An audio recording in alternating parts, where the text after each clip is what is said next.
Oh boy, Clemson fans. On 3 Sports, Larry Williams reported around 11:45 this morning on Twitter, quote, new.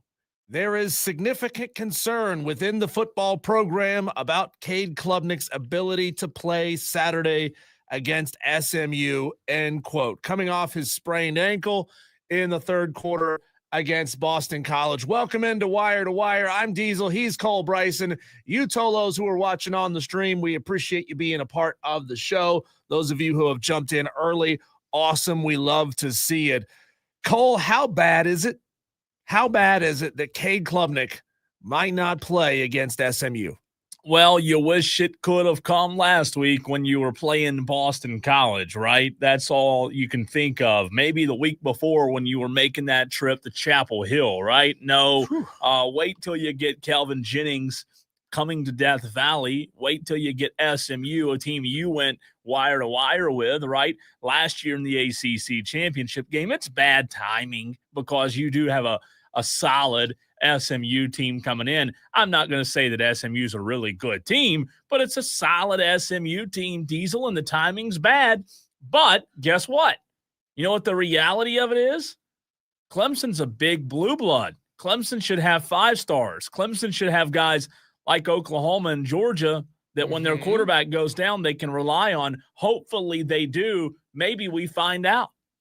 Yeah, it does definitely expose Dabo Swinney and the lack of using the transfer portal and trusting the guys that you brought in. I mean, we've seen with our own eyes in the multiple times we've seen Christopher Vezina over the course of the last couple of weeks. He ain't it. He's been flat out terrible in the past 2 weeks. His stats this season, Cole, if you want to call them stats, 37 yards, 0 touchdowns, 1 interception, 7 of 14 passing with an average of 2.6 yards per completion and a QBR of 4.3. That's not 24, great. Not 34, no. Not 44, not 54, but 4.3. Yeah, that's not great. They're in a real tough spot. I mean, wouldn't it be nice? Wouldn't it be nice if Dabo Swinney had brought in a Trinidad Chambliss kind of guy, you know, who Air Noland, like Shane Beamer did, right? At South Carolina. Very good answer. Diesel, I don't believe this is the news that's going to allow Clemson fans to rest well tonight and then again tomorrow. We will know the first injury report tonight at 8 o'clock. So you and I will already be off the air when that injury report comes out. But I would imagine that Cade Klubnik will be listed as questionable in that injury report. I don't think he'll be doubtful, but I don't think he'll be probable.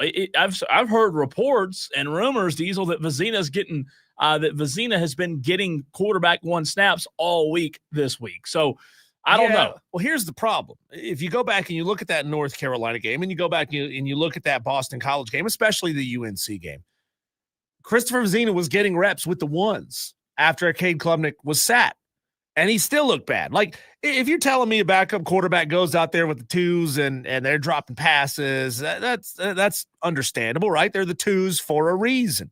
But when you get thrown back out there with the 1s, these are the guys that presumably next year, a lot of the time you will be throwing to next year and the year beyond, and you still can't hit them. That's a problem. Yeah, that is a big time problem. And T Swizzle on the stream says Vezina was a big time recruit. Well, he's played like garbage. He's played like a big time flop in the 2 games that we've seen him play significantly in this season. As a matter of fact, didn't he get benched late in the Boston College game? They moved on to Trent Pierman, or was that in the North Carolina game? I can't recall which one. Either way, he played bad enough that they sat him and they rolled Trent Pierman out there. So Clemson fans, initial reaction, what you've been thinking, what you've been feeling, text it in 844-326-3663. 844-FAN phone is how you can text the show, how you can call the show. How are you feeling knowing that there's a very good chance that Cade Klubnik could not play on Saturday against SMU? I wonder, Cole, depending on we're not doctors, right? But depending on exactly what's going on with Cade's ankle, Might it give you a better chance to win if you just ran a couple extra wraps of that tape around his ankle and said, hey, stand in the pocket, get rid of the ball quickly? Because, I mean, again, Vezina's not it. Clemson, they're in a tough spot. I don't know if an injured Cade Klubnik, to answer your question, would be better than Christopher Vezina. I guess the answer to your question would depend on how bad that ankle is, right? How bad Cade Klubnik's injury really is.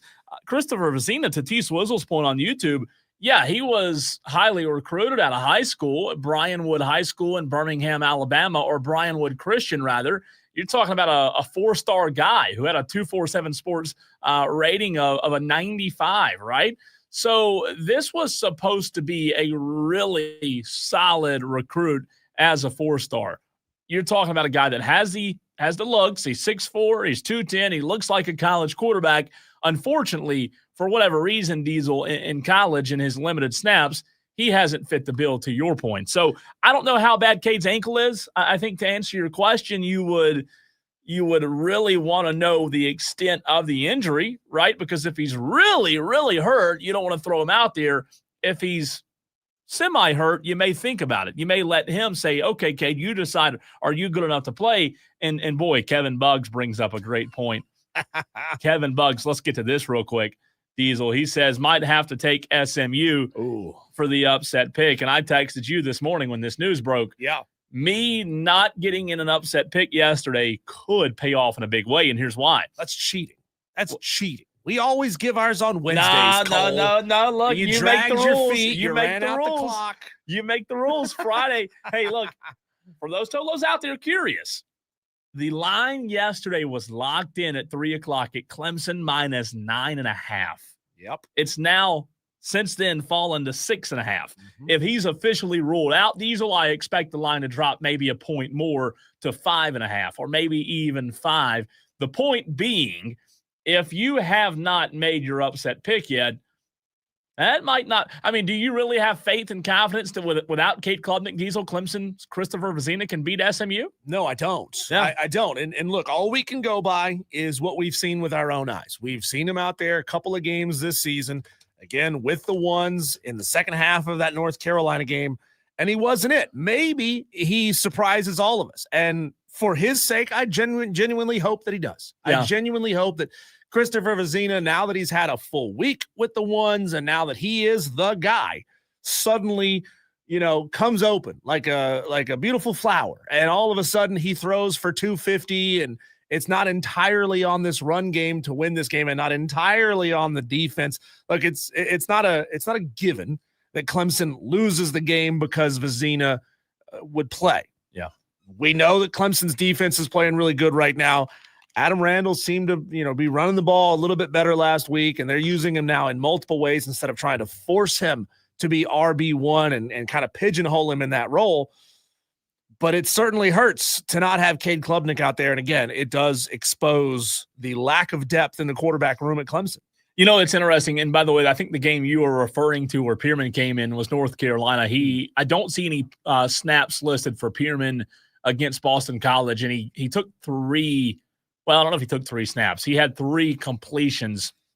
Or no, let me get this right. He had 1 completion on 3 attempts against North Carolina for 31 yards. So didn't play a whole lot. Christopher Vezina against North Carolina, Diesel was 6 of 11 for 39 yards. You mentioned his performance there wasn't good. I don't know if they originally wanted Pierman to come in the game or if Christopher Vezina did get benched. I don't know, how Pierman came into the game, if it was because it was scheduled that way already, if they got a certain lead, or if Vezina just wasn't getting the job done. I don't know. Ultimately, Vezina just doesn't have the sample size, Diesel, when you talk about enough limited or the limited amount of reps that he's taken this year.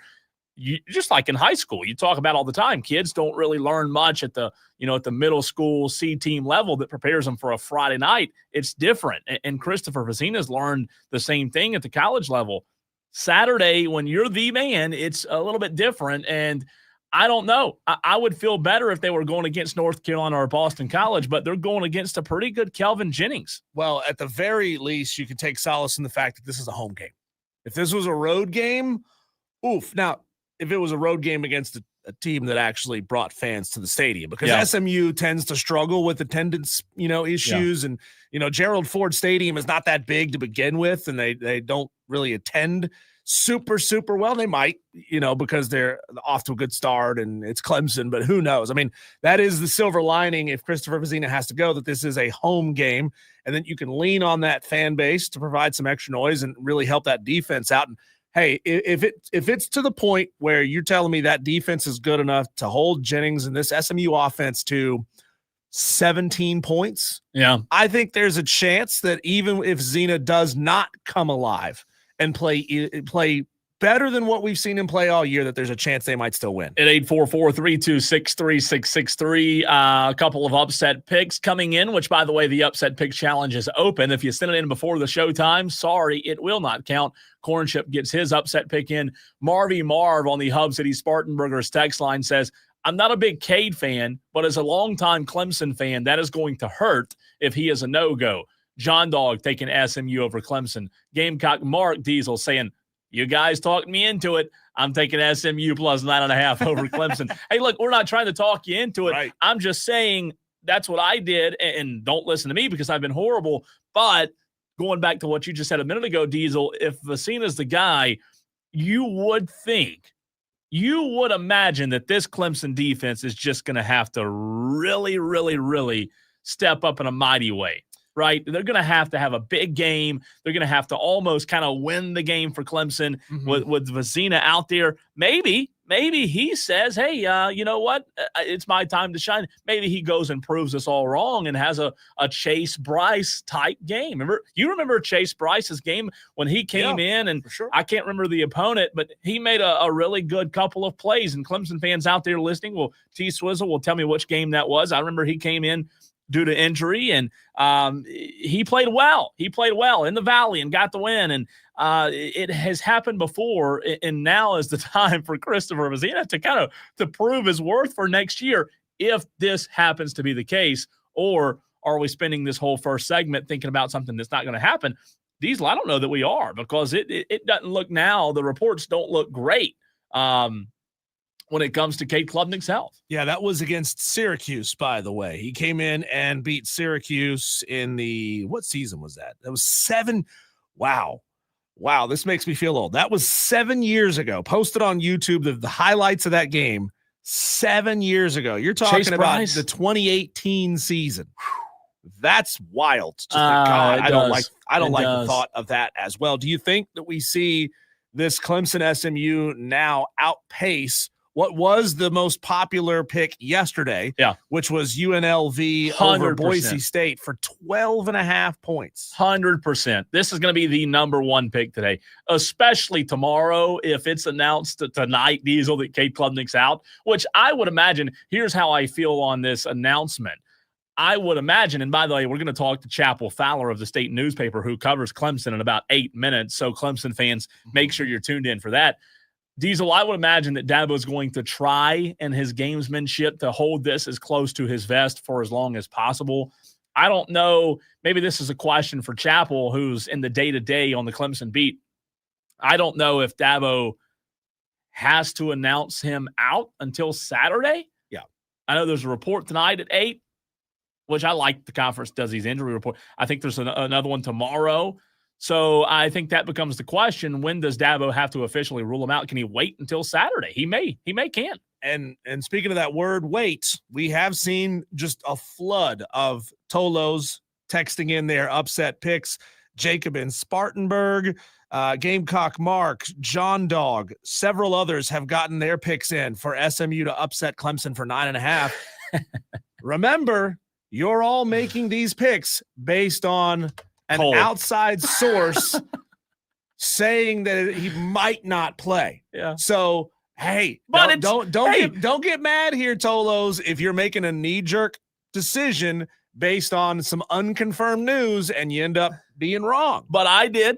I did. And you know what? It's worth it, because we at least do know that Cade's not 100%. So, right. You know, as far as the upset picks challenge goes, it's all SMU fans. Madcraft says, I don't think it's a stretch to say if Cade plays, then I trust the upset more. Oh, man, taking shots. By the way, one of the Tolos on the Hub City Spartanburgers text line, RJ, let us know that Mike Hill was fired from UNC Charlotte. And we've talked about how bad that program's been. This was not his first year, was it? No, he's been around for a while. Okay. He made 3 different coaching hires in his tenure at Charlotte. Wow. He hired the current head coach, whose name I'm blanking off the top of my head, the one that came in from Ohio. He hired and fired Biff Poggi. He hired and fired Will Healy also. Just didn't work out. Did not work out for Mike Hill. So UNC Charlotte next on the chopping block. Also, Tolo, speaking of coaches getting fired in hot seats, we are going to do a welfare check at 4. So want to hear your thoughts on that. But look, this is the biggest story. We're going to keep an eye on this, Diesel. We'll continue to talk about it, obviously, today and tomorrow with Chapel Fowler. And, hey, even our 522 guest today, Rich Phillips, the play-by-play voice of the SMU Mustangs. We were emailing back and forth this morning about the interview today, getting the interview set up, and he asked me, he said, "Is Cade playing?" And I said, "Look, you're asking the wrong person. All I know is the same thing that reports are that Vecina's been taking QB1 snaps this week." So, hey, we'll see. You know how earlier in the week we were talking about, the Dodgers manager making the questionable decision, pulling, pitcher in game 1, I'm blanking on his name now. Gosh, the pitcher that was pulled out of that game. And I said, hey, he robbed him of a moment, of a possibility of going out there and pitching a complete game in the divisional series. Snell, thank you, Blake Snell. I do wonder if Cade is, let's say he's 75% and he goes out there and wins the game. Is this one of those situations that could solidify his legacy that hasn't been phenomenal at Clemson? I know the fans love him. I know he's well-liked. But at the end of the day, he hadn't won at the same clip that other quarterbacks before him won. And you could say he could ultimately be forgotten as a Clemson quarterback if he doesn't play in this game and the season sort of falls apart. 10 years from now, are people talking about Cade Klubnik anymore? This could be that opportunity. If he goes out there and plays essentially on one leg and wills his team to a victory, that's one of those things that you might not build a statue for him on campus, but he get a plaque somewhere. Yeah, I think so. And again, going back to what you asked a minute ago, when it comes to could he go out there banged up? Could he go? I mean, and if he does go, I think we'll all be safe to assume that he's not 100%. So it'll be interesting to see. I think ultimately it's a huge decision, and I would probably guess, Diesel, and assume that Cade Klubnik wants to go Saturday. But boy, this is interesting with it being a lower body injury, because if it were a head injury, then Cade would really have no say. No, he would be out of the picture completely. But now that it's a lower body injury, that makes it really interesting. Well, and considering how much they need him to use his legs to be successful, right? I mean, Adam Randall has been okay in some games, but they don't have an elite running back one that he could just kind of pogo on one leg and hand the ball off to and hope for the best. They need him to use his legs, and without having a true RB1, it makes things more difficult on Cade. Also, it was just announced earlier today that Bruce Pearl will be joining CBS. So that's interesting news as well after his retirement, Diesel. But a loaded show coming your way. We have the state segment with Chapel Fowler coming up in just a few minutes, a welfare check at 4. We also are going to do the only Tolo takeover coming up at 5 p.m. Tolos, want to hear from you at 844-FAN-PHONE. We'll be joined by Rich Phillips at 522, going behind enemy lines, the play-by-play voice of the SMU Mustangs. Also, upset picks, audio blitz, Clay Hendrix of Furman in the 6 o'clock hour. Just so much to get to. But let's do that. Let's run off the break. Chapel Fowler joins us next for the States segment to get a little bit of insight knowledge on what's happening inside the Clemson program with the injury of Cade Klubnik and if he plays Saturday. That's next.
We're continuing the conversation about Clemson and surrounding the quarterback position in particular as we bring in Chapel Fowler of the State newspaper every Thursday. It's the State segment at 3:22 p.m. We rotate with Chapel and his colleague Jordan Cade, who covers South Carolina. Chapel, obviously a big one on Saturday in Death Valley, but the biggest news right now at this very moment is surrounding Cade Klubnik, and the report earlier today from Larry Williams that there is concern about Cade's availability on Saturday. What's the latest on Cade Klubnik? Yeah, appreciate you guys having me as always. I think what Larry reported is kind of where it stands right now. You know, I was surprised to hear Dabo post game at Boston College say, pretty confidently, I asked him directly, do you think Cade will play against SMU? And he said, yeah, absolutely. And this is Saturday night, about an hour or so after Cade had turned his ankle in the third quarter up there at BC. And I thought that was a bit of a rosy, and kind of quick, optimistic prediction. And we kind of heard the same on Sunday, a little bit on the Monday radio show, a little bit on Tuesday about how much he expected Cade to practice Tuesday, Wednesday, and a little bit more vague in Dabo's post-practice Wednesday interview where we asked him a few questions about Cade, and he mentioned that, Vizina and Pierman are getting more work and this and that. And then obviously Larry's report today. So I think this is very much a 50-50 thing. And I think you got to think about this game, the rest of the season. A lot of stuff is at play here. This is a pretty big game too. So I'm interested. I'm going to be glued to warm-ups on Saturday. I'll say that. Chapel, can you give us a sense of is this almost entirely a physical thing? Like he can't run, he can't plant, he can't cut, or is this limited over the course of the week in practice, ergo less preparation, ergo not in the best possible place to be successful against SMU? I'm going to lean on the first option. I think Cade has been pretty gutsy over his Clemson career. I think this is pulling from, the Tiger Illustrated article I read earlier about what we were just talking about, but I think he started 34 consecutive games, ever since he started that first time in the 2022 Orange Bowl against Tennessee. He has not missed a start. So I think if he can't go, it's going to be more that than anything else. He's had his ups and downs, but these last two games have been really good. I think this is a guy who knows the offense really well. I think it's definitely more physical for him than a lack of preparation or anything. I mean, that's where the concern comes in for your backups who have so little experience. But I think for him, this is very much a physical thing. Can Cade be, I don't know, what percentage you want him to be at, or what percentage does he need to be at to feel comfortable to go out there to where you're not risking anything, he's not risking anything, but he can still get it done? Is it 70% of healthy Cade? Is it 80? Is it more? Is it less? I'm not sure. That's probably what they're trying to figure out these next few days. But I think, if he's not playing, it's because he physically cannot. Chapel, you mentioned just a few minutes ago that your eyes would be watching warm-ups on Saturday. In terms of timing, I know there is an injury report coming out tonight at 8 o'clock. When does Dabo have to list Cade as out? Can he wait all the way up until game time? What's the timing on that look like? Yeah, that's a super good question. So it's changed a lot this year because of those ACC availability reports you just mentioned. So we will get an availability report tonight at 8 p.m., and that will list players as anybody who's in any injury situation whatsoever as either out, questionable, or probable. If I had to guess, I would say Cade would probably be listed as questionable on that. So we'll get that on Thursday. We'll have another injury report Friday, same time, 8 p.m. I'd imagine there wouldn't be any change to that, and he'd probably be questionable on that one too. And then on game day itself, the final report is due 2 hours before kickoff of your game. So for Clemson, that is, I guess, 1:30 p.m. for a 3:30 p.m. game. And the formatting is a little bit different on that game day report. And what we'll get on that one is players either listed as available, out, or a game time decision. So, I mean, my guess based on reporting and kind of what I've seen and heard is Cade will probably go something like questionable, game time decision, take it all the way up to kickoff. That's kind of how you would do that under the injury report parameters. And I'd imagine that's probably what they'll do based on where they're at right now. But that's kind of how it works. And it's a lot better to have that than just, going out there with binoculars and seeing what's going on down on the field.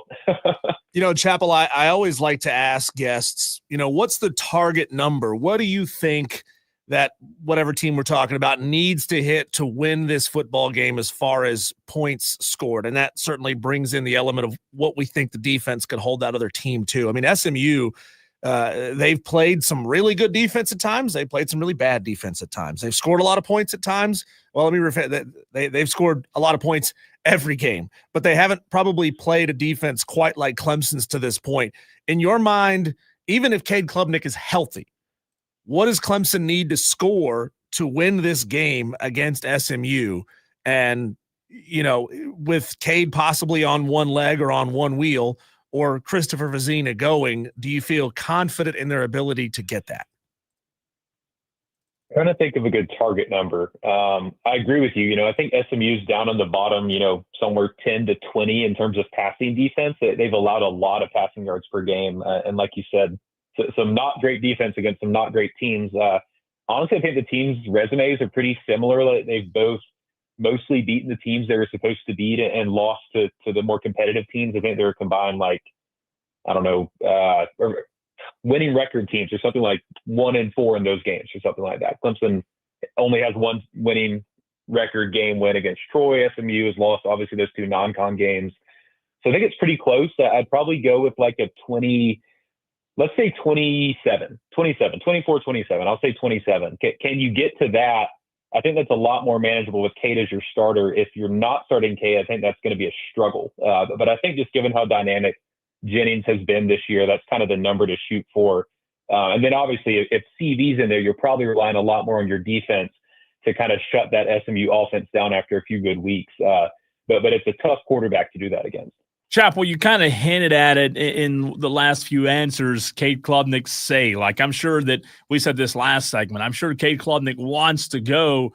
How much do you think his want will go into the actual decision? Gosh, that's a good one. I mean, I'm sure it'll get weighed. I think the fact of where Clemson is this year, it could go either way. You know, you're 3-3, 2-2 ACC.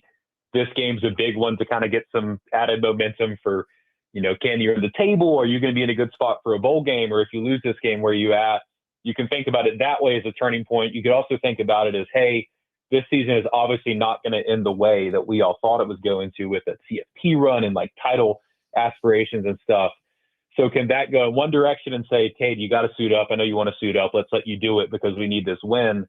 Or is the fact that this team is obviously not going to win the national championship or make a deep CFP run going to work in the opposite direction and say, hey, man, you know, we know you want to play, but this season is going out a little differently than we thought it would. And this is one where we think we want to sit you for kind of long-term, getting the season back on track. So I think it could go either way, but I mean, I think that final call is going to be Dabo's no matter what. So we haven't seen Dabo really kind of throw the hook out there on quarterbacks a lot over the course of his career, like in game. He does it between weeks and from season to season. But let's say Vizina goes in and they get themselves in maybe a 2-touchdown hole. Is there any possibility in your mind of him saying, all right, well, we got to throw Cade out there in the second half? If it's questionable that he could play, do you think Dabo would put Cade Klubnik in the second half to see if he can mount a comeback? Gosh, that would be crazy if that happened. I'm leaning more toward it's all or nothing. Like if Cade's going to play, if they're going to make him available, he's going to grind it out unless he gets injured and cannot return. I think if Cade does not start the game, I'd imagine that is a Vizina and everybody else show. You know, I wouldn't be surprised if after however many fruitless drives, if that's what happens, that Trent Pierman gets some action in there. I mean, just because, again, this is like a very important game for Clemson's bowl chances, which is crazy to be saying that, you know, 6 weeks into the season, but it's where they are. Like, this is the type of game that you need to win to feel good about making a bowl. And these last 2 weeks, they've beaten up on teams they're supposed to beat up on, but here comes a more competent 2-0 ACC team into your home stadium. Like, this is one that you're supposed to take care of business in theoretically, but now you have this whole QB situation. So I think, I don't know. I don't think if Cade doesn't start, I don't think he'll play. It's my prediction. But I've seen crazier stuff happen.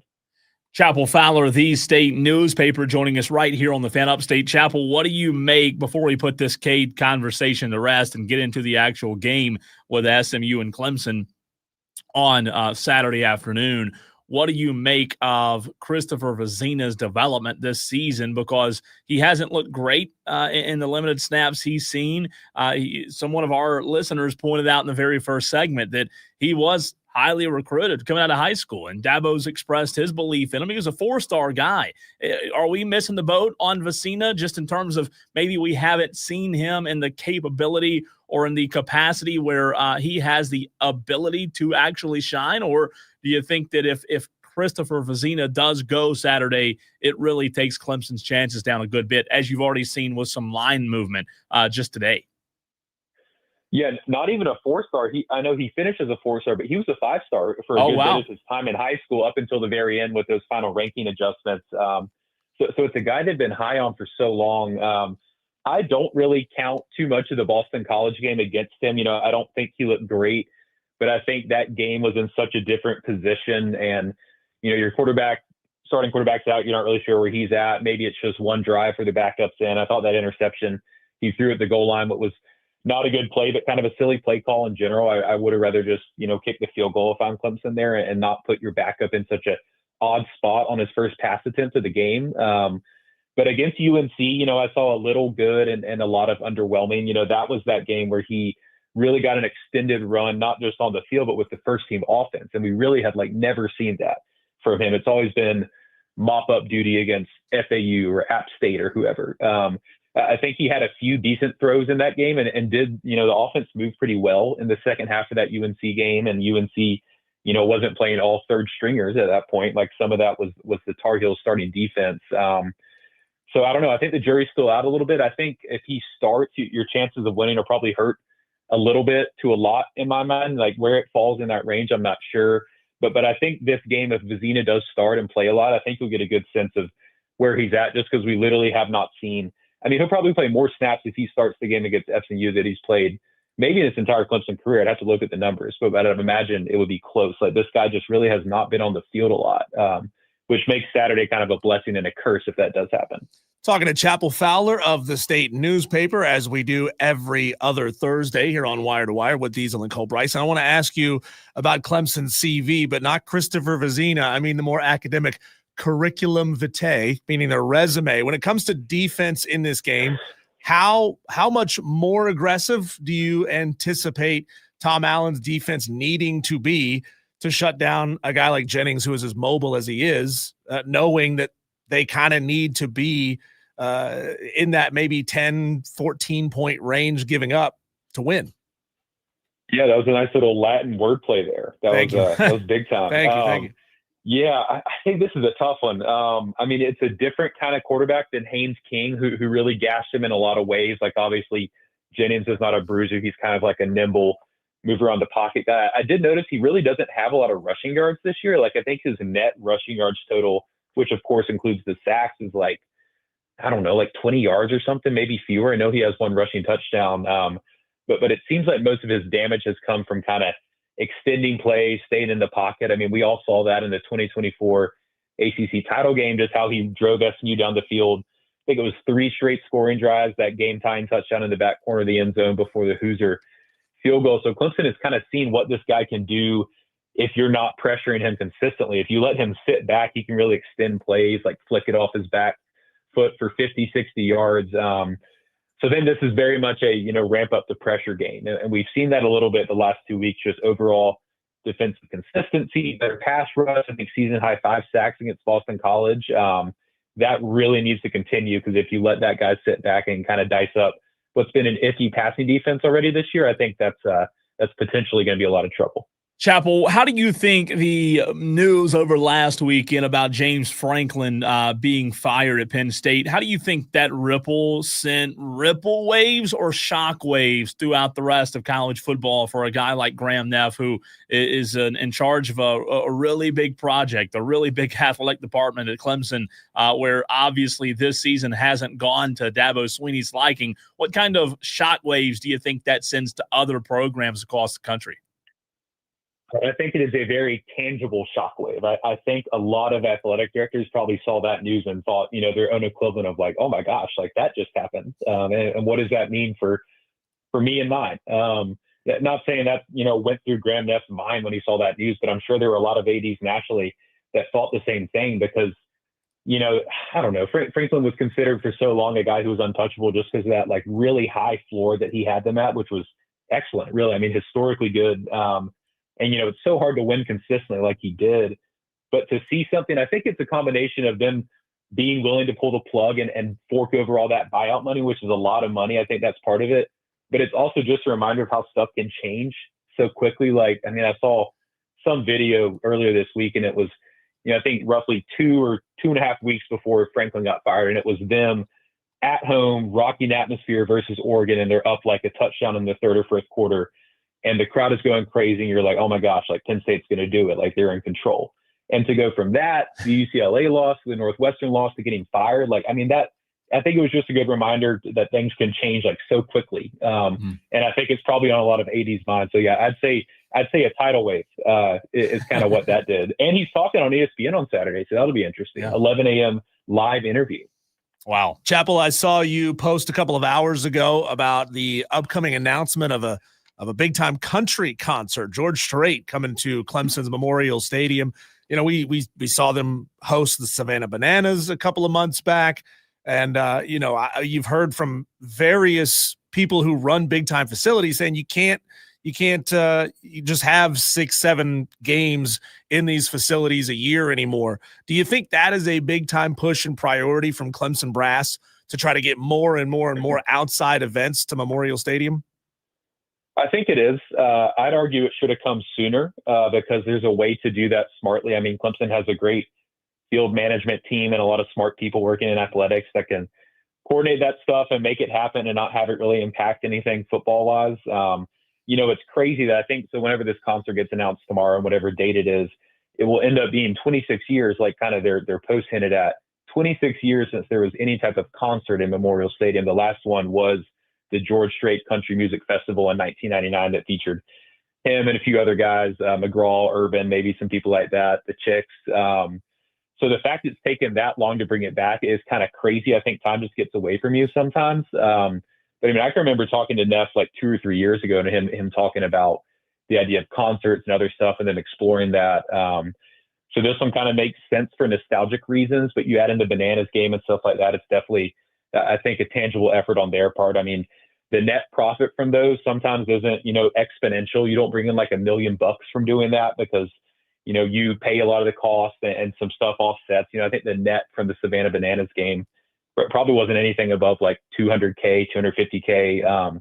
But the exposure and the momentum and just the idea of knowing that that's an option and other people seeing that, wanting to do stuff with it, I think that's pretty relevant and a smart thing to do. They're not obviously the only school that's been doing that, but I think it's the way to go and kind of the way people have to go in the rev share era. And then, Chappell, before we let you go, can you elaborate on a story you posted about Cal Raleigh and something that was stitched into his leather glove after the Mariners Blue Jays game?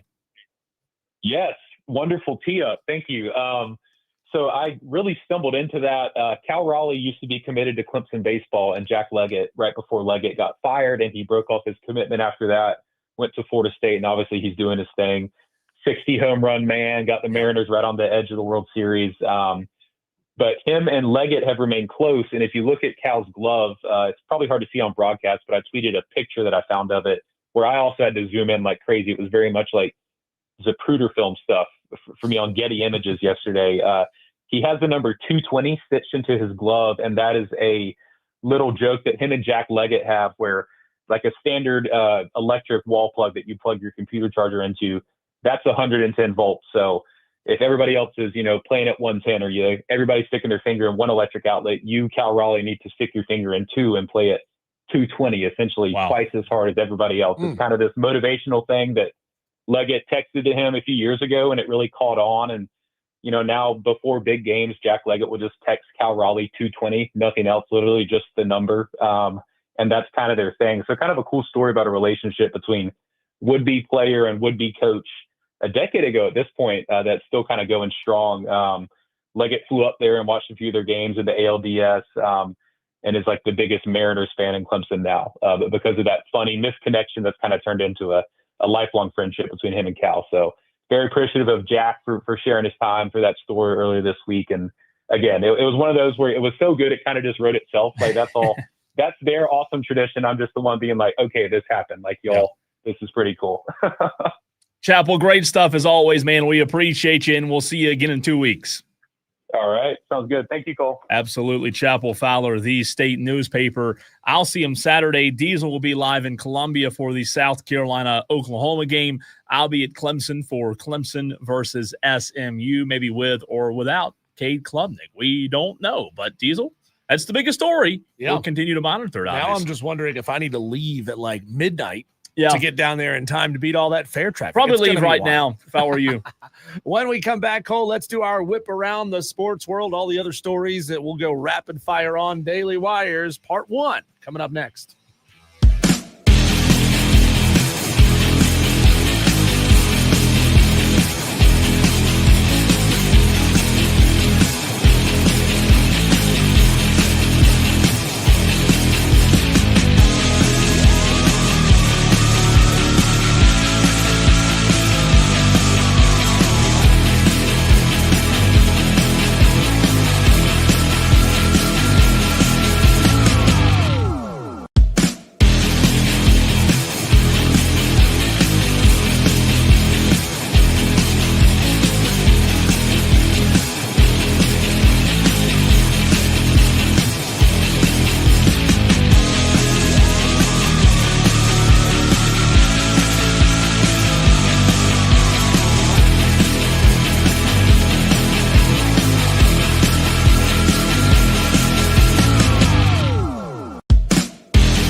We can't get to every single topic and spend 15 minutes on all of it every day, Cole. So we dedicate a segment for our whip around the sports world, and we call it our Daily Wires. And sometimes 2 segments. That's right. Today, there's so much going on. 2.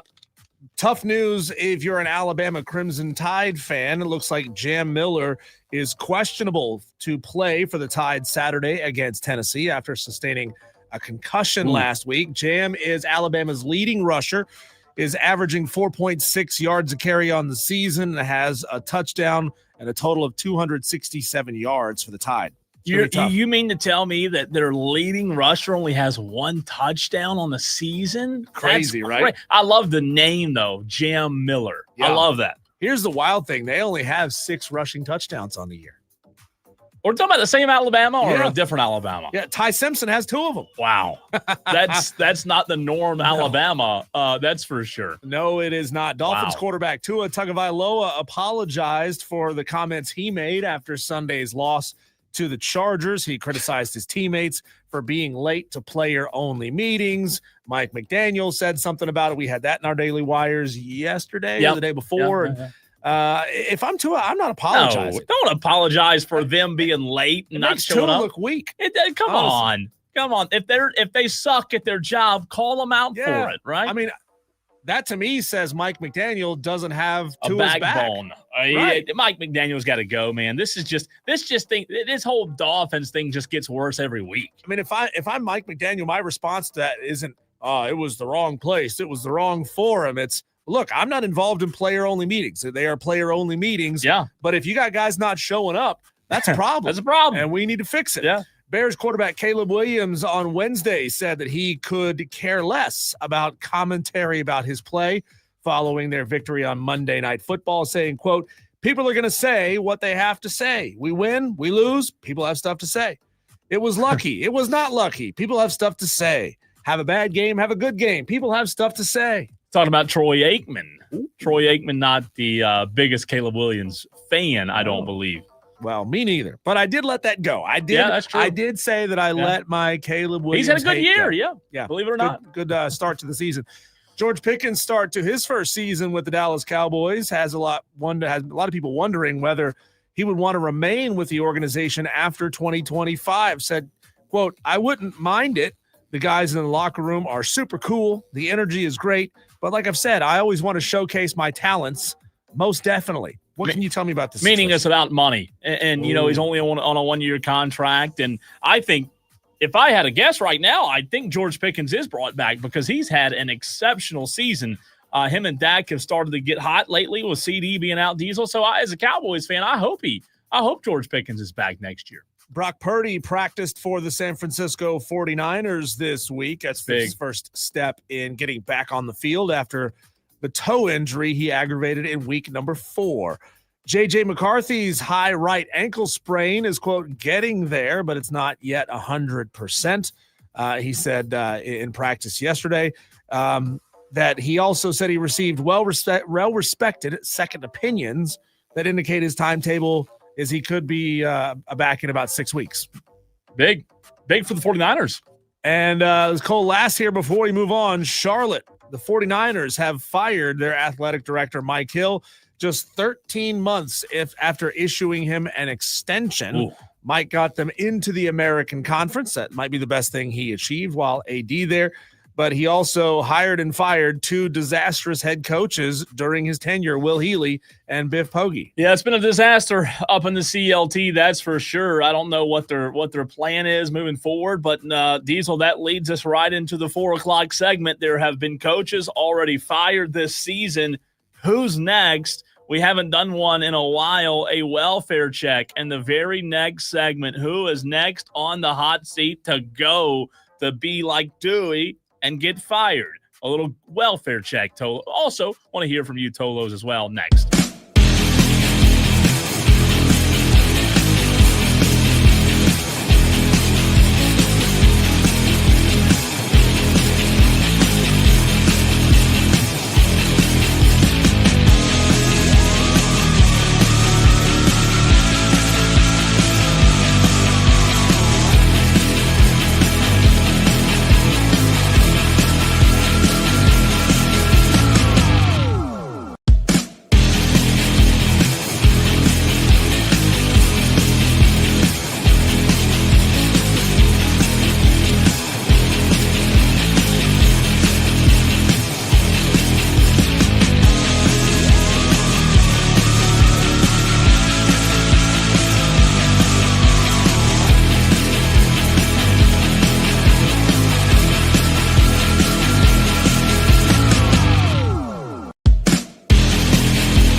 Well, the list now becomes James Franklin, Mike Gundy, Sam Pittman, Deshaun Foster, Brent Pry, Trent Bray, Trent Dilfer, and maybe continue. What am I talking about? The list of coaches, Diesel, that have already been fired in 2025 during the season. Let's do a little welfare check where we look at some of the coaches that are on the hot seat, see if they're still there, see if they're okay, and analyze how much longer they'll be there. Welcome into Wire to Wire, hour number 2. He's Diesel. I'm Cole Bryson. So good to be with you on this Thursday. And we also want to hear from you Tolos out there. Turn it on, leave it on. That's what a Tolo is. That's what it stands for. That's what we want you to do on this show.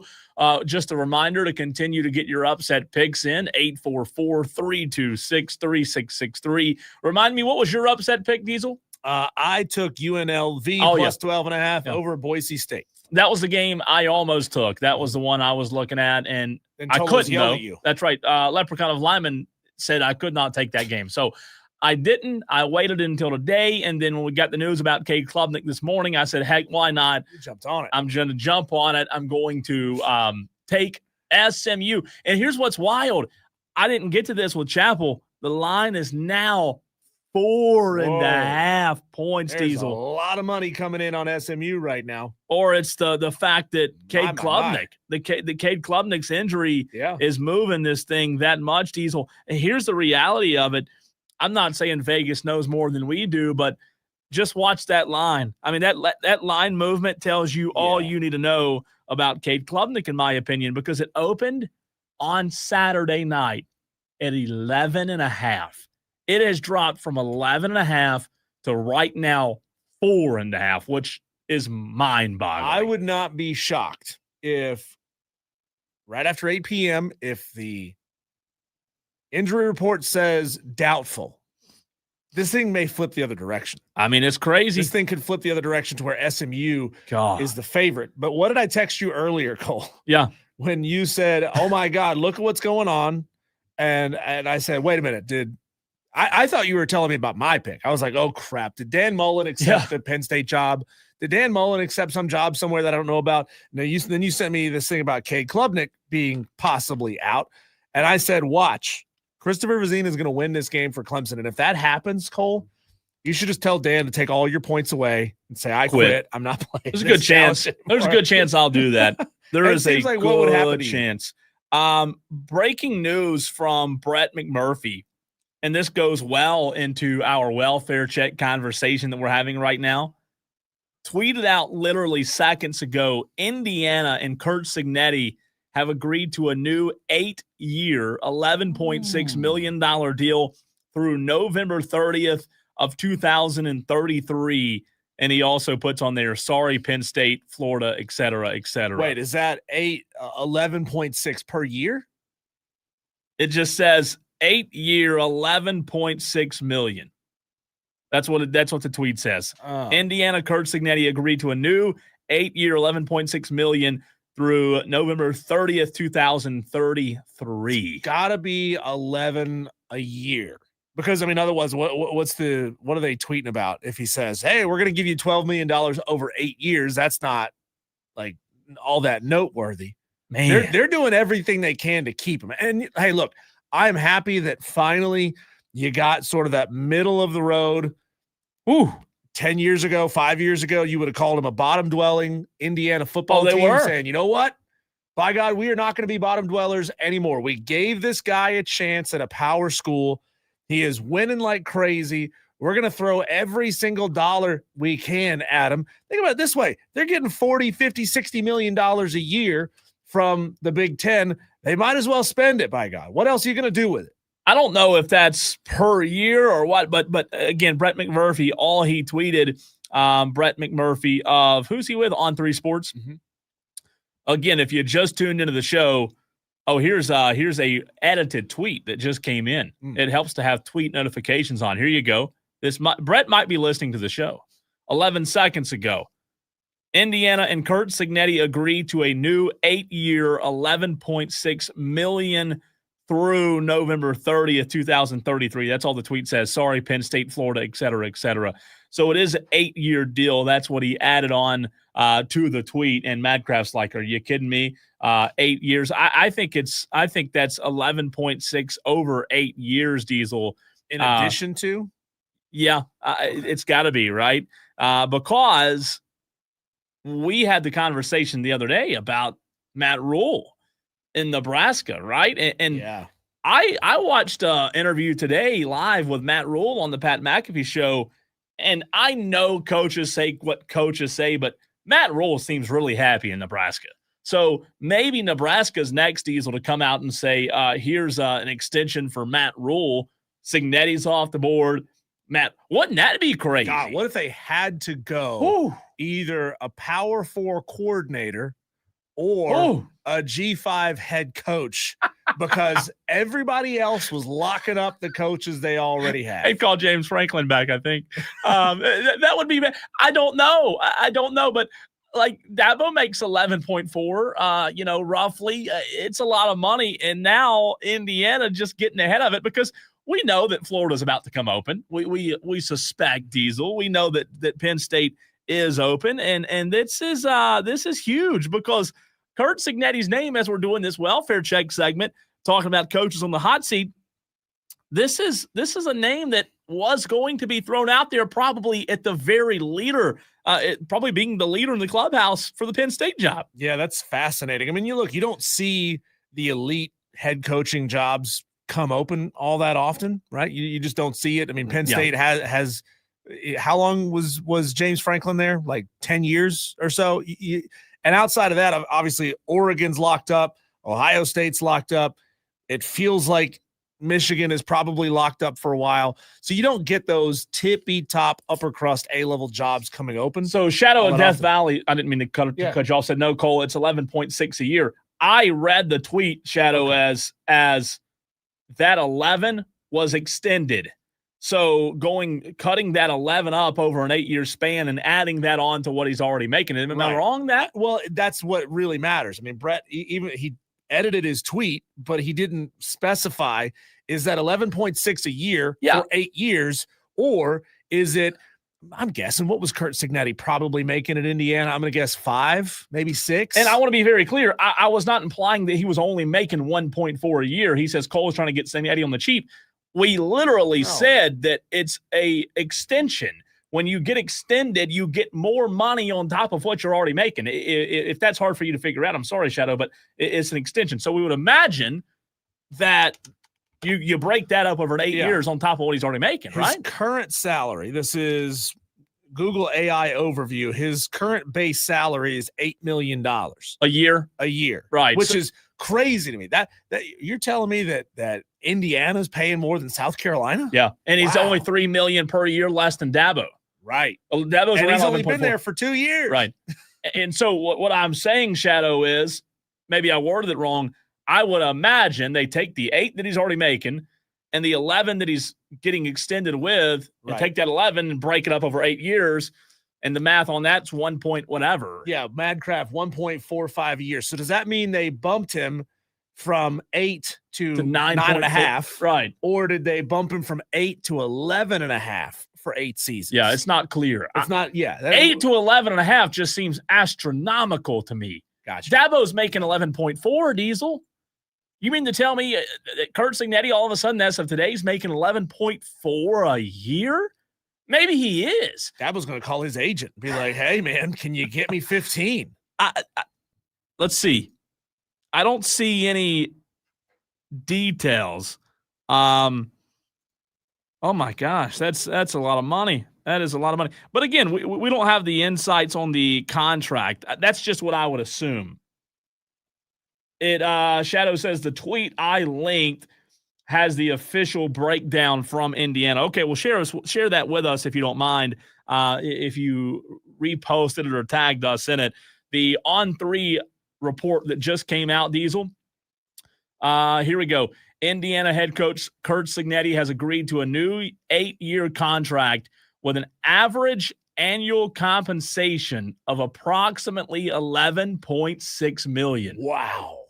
So They did not take the 11 and break it up over 8. Right. They are giving him from what he was making to 11.6 a year now. That's like a 40% raise. That's why I didn't believe it. What are we doing hosting radio shows? That Why is don't we an go be coaches? Astronomical amount of dollars being thrown. The contract, again, will run through 2030. So thank you for the link, Shadow. Let's see. So, yeah, Madcraft's right. So basically, they're giving him a $4 million raise per year. God. Right? That's the way he's in his second season. How are these contracts sustainable? How can schools afford? I know it's a huge gamble, right? That is crazy. Jeez.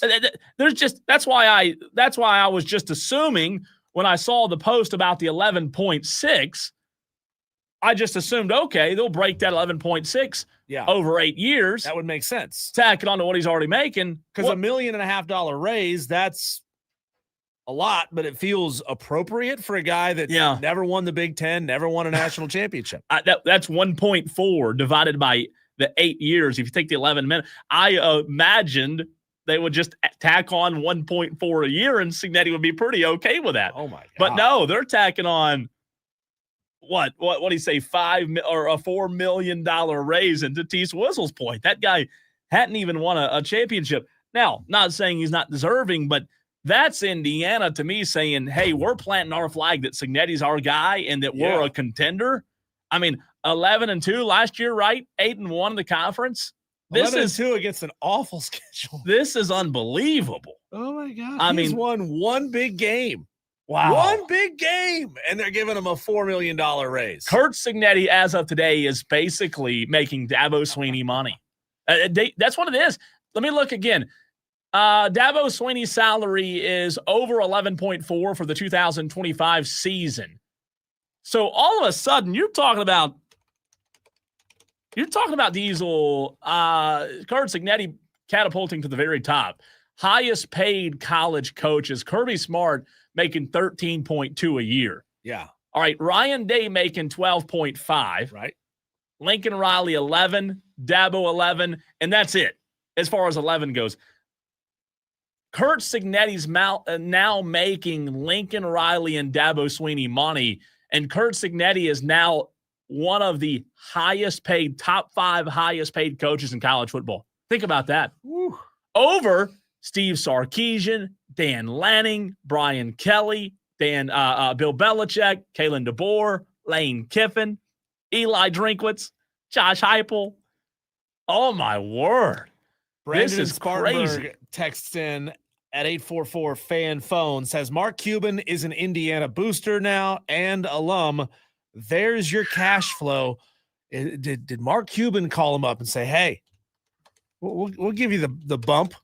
Isn't that wild? Maybe so. I'll give you the $25 million to cover that $4 million raise for 8 years. Which is pocket change, right?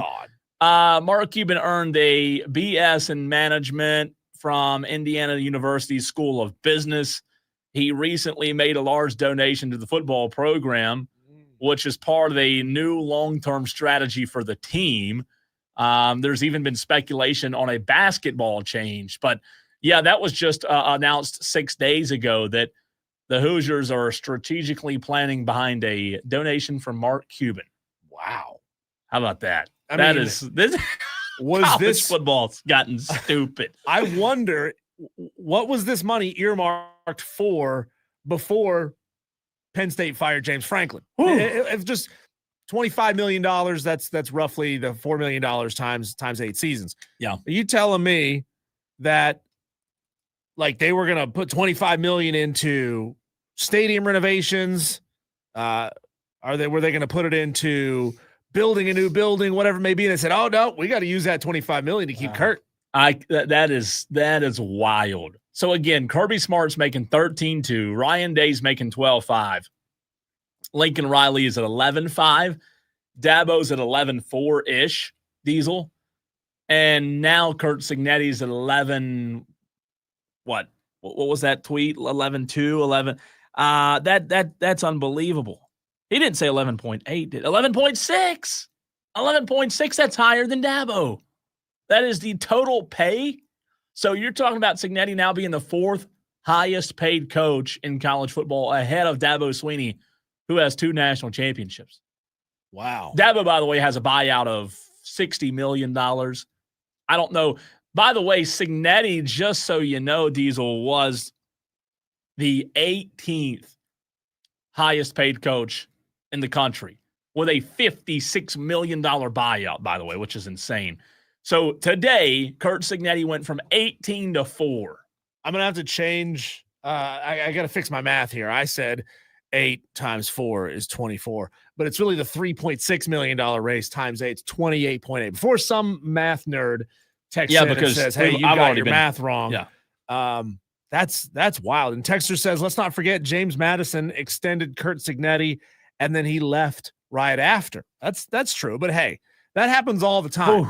That happens all the time. I mean, Eli Drinkwood said, I want to stay here at App State for as long as I possibly can. And he was gone after 1 season. Yeah, that's crazy. Crazy numbers, crazy math. I mean, what a pay raise, what a pay bump. And please make sure you get your math right. You say something wrong, somebody will call you out on it. Right. Yeah. Shadow Death Valley is already, I mean, people will listen and watch the show and never interact, but the moment you say something, I got you. You idiot. You don't know. Oh, my God. You love it. All right. So Curt Cignetti took over the segment, which is okay, but hot seat conversation, doing a little welfare check, Diesel.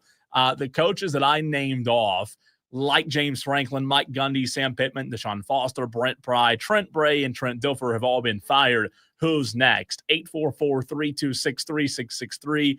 There are other names out there, like Wisconsin, like Coastal Carolina, like Tim Beck, like, we always toss around the Norvell or the Auburn or the Kentucky Stoops, right? The North Carolina conversation. But obviously leading and dominating this conversation are the reports that we saw, yesterday about Billy Napier being canned this weekend, regardless of what happens. Yeah, well, let's do this, Cole. Let's piggyback that conversation, hot seat, into the next segment, because they do kind of tie in together just a little bit. And Madcraft, of course, he's got to turn the conversation and make it about Miami.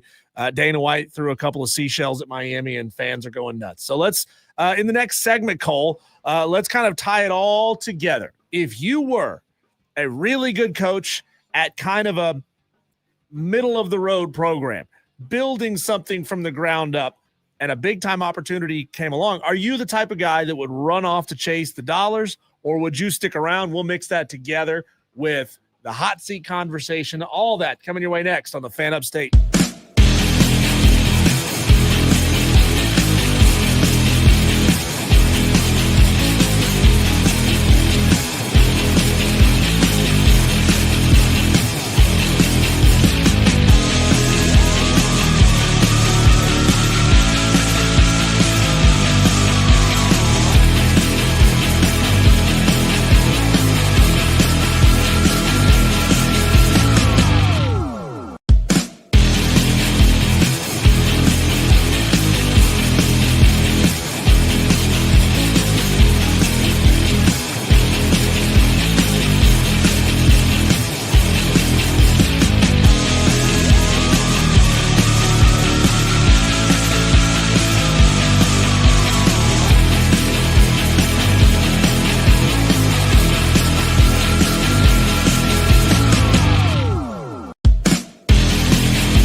You know, Cole, all of this rigmarole about Kurt Signetti and the huge pay increase that he just got and coaches being fired after winning you 35 games over the past 3 seasons. I can't believe these words are about to come out of my mouth, but I think maybe it's time.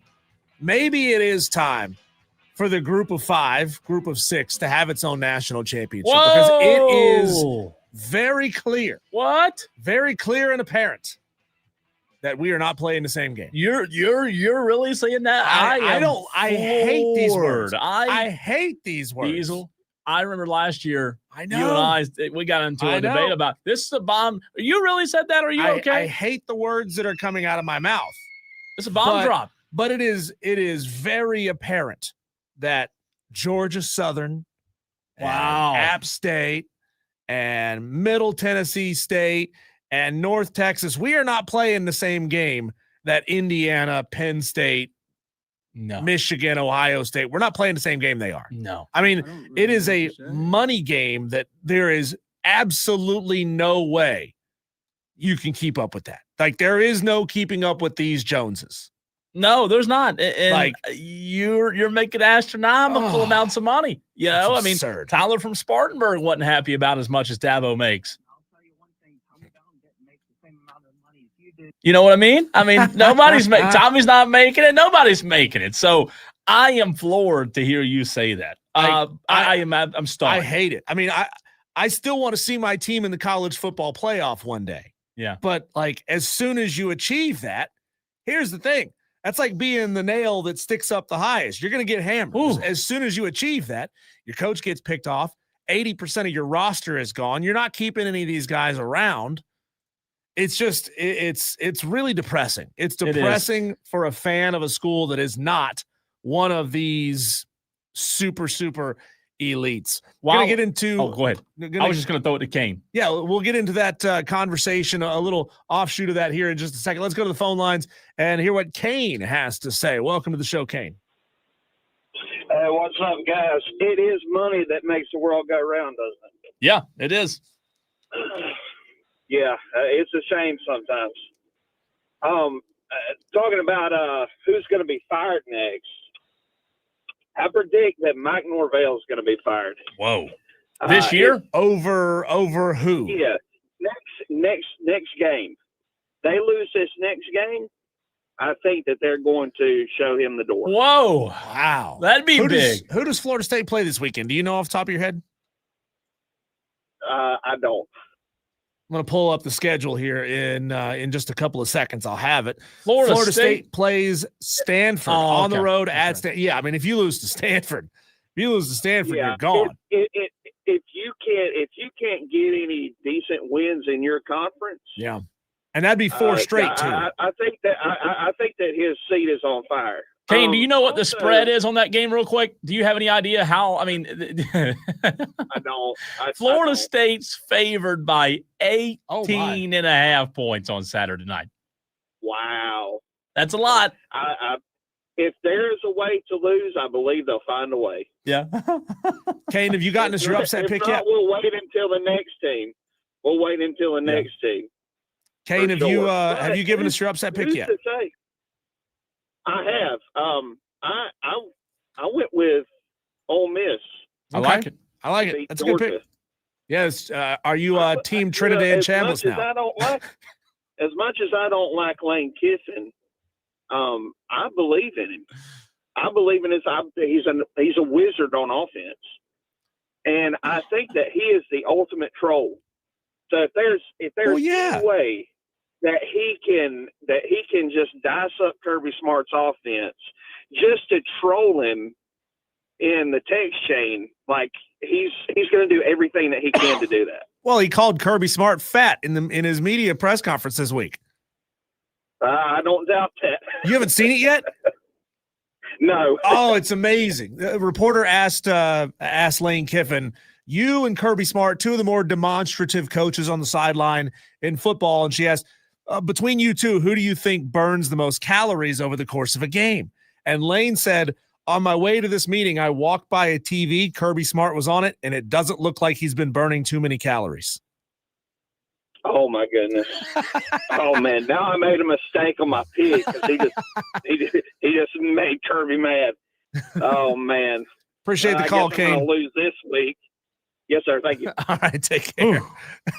I love a good delay on the phone where it's talking over each other the whole time. Yeah. That's tough. DB says D isn't wrong. Army, Navy, and AF, Air Force will never win a national championship. I am floored that you went there. You and I debated this. I told you a year ago that they needed to have their own, and you told me I was a moron. That's what you told me. I don't want it to be the case. I don't want it to be the case. My biggest hope has always been some kind of congressional oversight that allows the NCAA to perform, have some kind of structure and slow down the transfer portal at least. I mean, look, SEC teams, Big Ten teams have always had more money than the mid-majors, the group of fives, and the good FCS teams. That has always been the case, will always be the case. Yeah. But the moment any group of five team has some success and any power program comes along that wants to just buy your players right off of your roster. I mean, we know there's tampering. We know that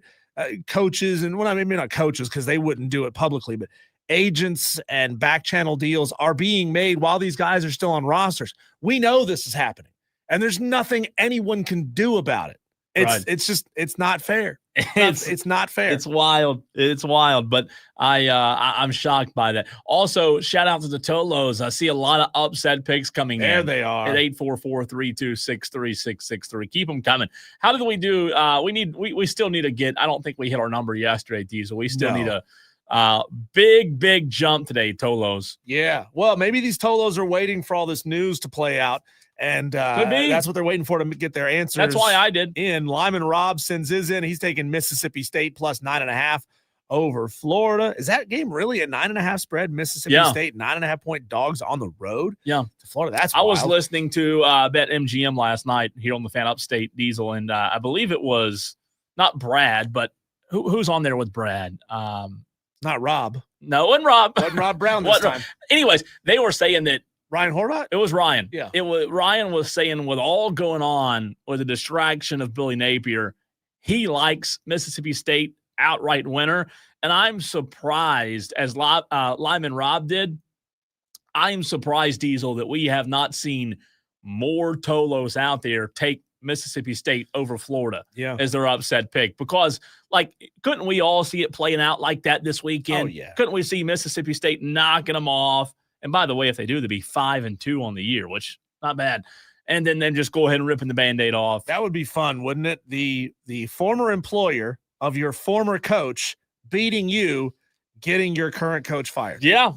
And we talked about it with Jay Paterno. I mean, people know it's happening. Yeah. And those reports that came out, as Bill Bender said yesterday on our show, I don't think that it's just smoke and mirrors. I think where there's smoke, there's fire here. And I don't know if it happened Saturday or Sunday. It was last Sunday. James Franklin got canned. What if it were 2 Sundays in a row, Diesel? 2 Sundays in a row.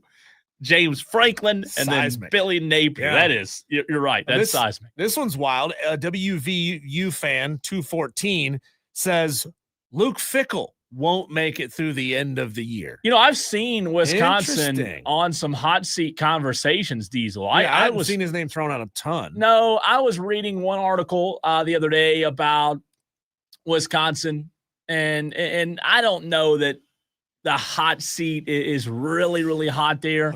Well, have you gone and seen how they're losing games, though? They beat Miami of Ohio. Yeah. They beat Middle Tennessee State.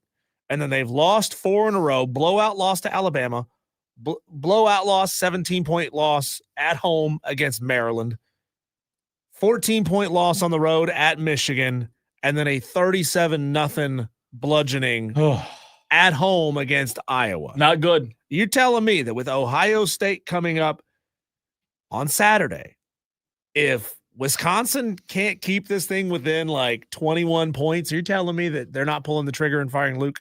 Ohio State has Wisconsin Saturday. Yeah. And then they got here's where it gets worse. This is like looking down the barrel of South Carolina's schedule. Ohio State at Oregon, Washington, at Indiana versus Illinois. and then Minnesota. That's Minnesota, by the way, who are right 4-2. Hey, good texter, WVU fan, West Virginia fan. You might be right. You might be right. You might be calling your shot there because, as Diesel just read off, the back end of that schedule is tough. How did Ohio State dodge that schedule? And I'm going to piss off the Ohio State fans again. I mean, here they come. They're already texting in right now. With their orange traffic cones and salt all over the roads. Crazy, though. Think about that. But to your point, though, Ohio State playing Wisconsin. This is my problem. This is my problem, Diesel. We are talking about the 18th day of October. Dead in the heart of middle of the month. A huge month for college football, right? And yes, Ohio State may be the best team on planet Earth when it comes to college football, but you're telling me right in the smack freaking dead middle of college football, Ohio State's playing Wisconsin? Like that, come on. Guys, Ohio State fans, do not even try to make this an argument anymore. Like, Alabama's playing Tennessee. Georgia's playing, South Carolina's playing Oklahoma. Y'all are playing Wisconsin. So this conversation has gone completely off the rails. It has. Nowhere near the where whole we thought it was hour gonna has. go. I love it. But with this just exponentially quickened pace of money being infused into college football, could you not see? We've been talking about this concept of a super conference or two super conferences for a couple of years now. What's not to happen, Cole? Or what says it's not going to happen that two conferences break off, call it 20 teams apiece. Now you got 40, but you still got kind of the lower end schools in there. You still got Rutgers sort of grandfathered into this power conversation. You got Kansas State and Kansas in there. What's to say 10 years down the road beyond that, the tippy top of that power conference, the Michigans, the Ohio States, the Alabamas, Texases, etc., they don't say, you know what? We're tired of footing the bill to keep Kansas State afloat. We're just going to split off again, combine the top of the Big Ten and the top of the SEC, and just have one 20-team super conference. And then we got this weird pyramid of college football. Yeah, you just can't count anything out right now. You can't. It's feasible. It is. You never know. And that didn't take long. I start bagging on Ohio State. Let's go to the phone lines. Buckeye Mike wants to weigh in, and I'm sure he wants to go at it with me. What's up, Buckeye Mike? No, not really. And I agreed with what you guys are saying, that eventually it's going to be like one super conference. And I also do agree that our schedule was pretty weak this year. But still, you guys play. I mean, the SEC plays the Citadel and UTC. No. The Citadel's not the SEC. The Citadel's not the SEC.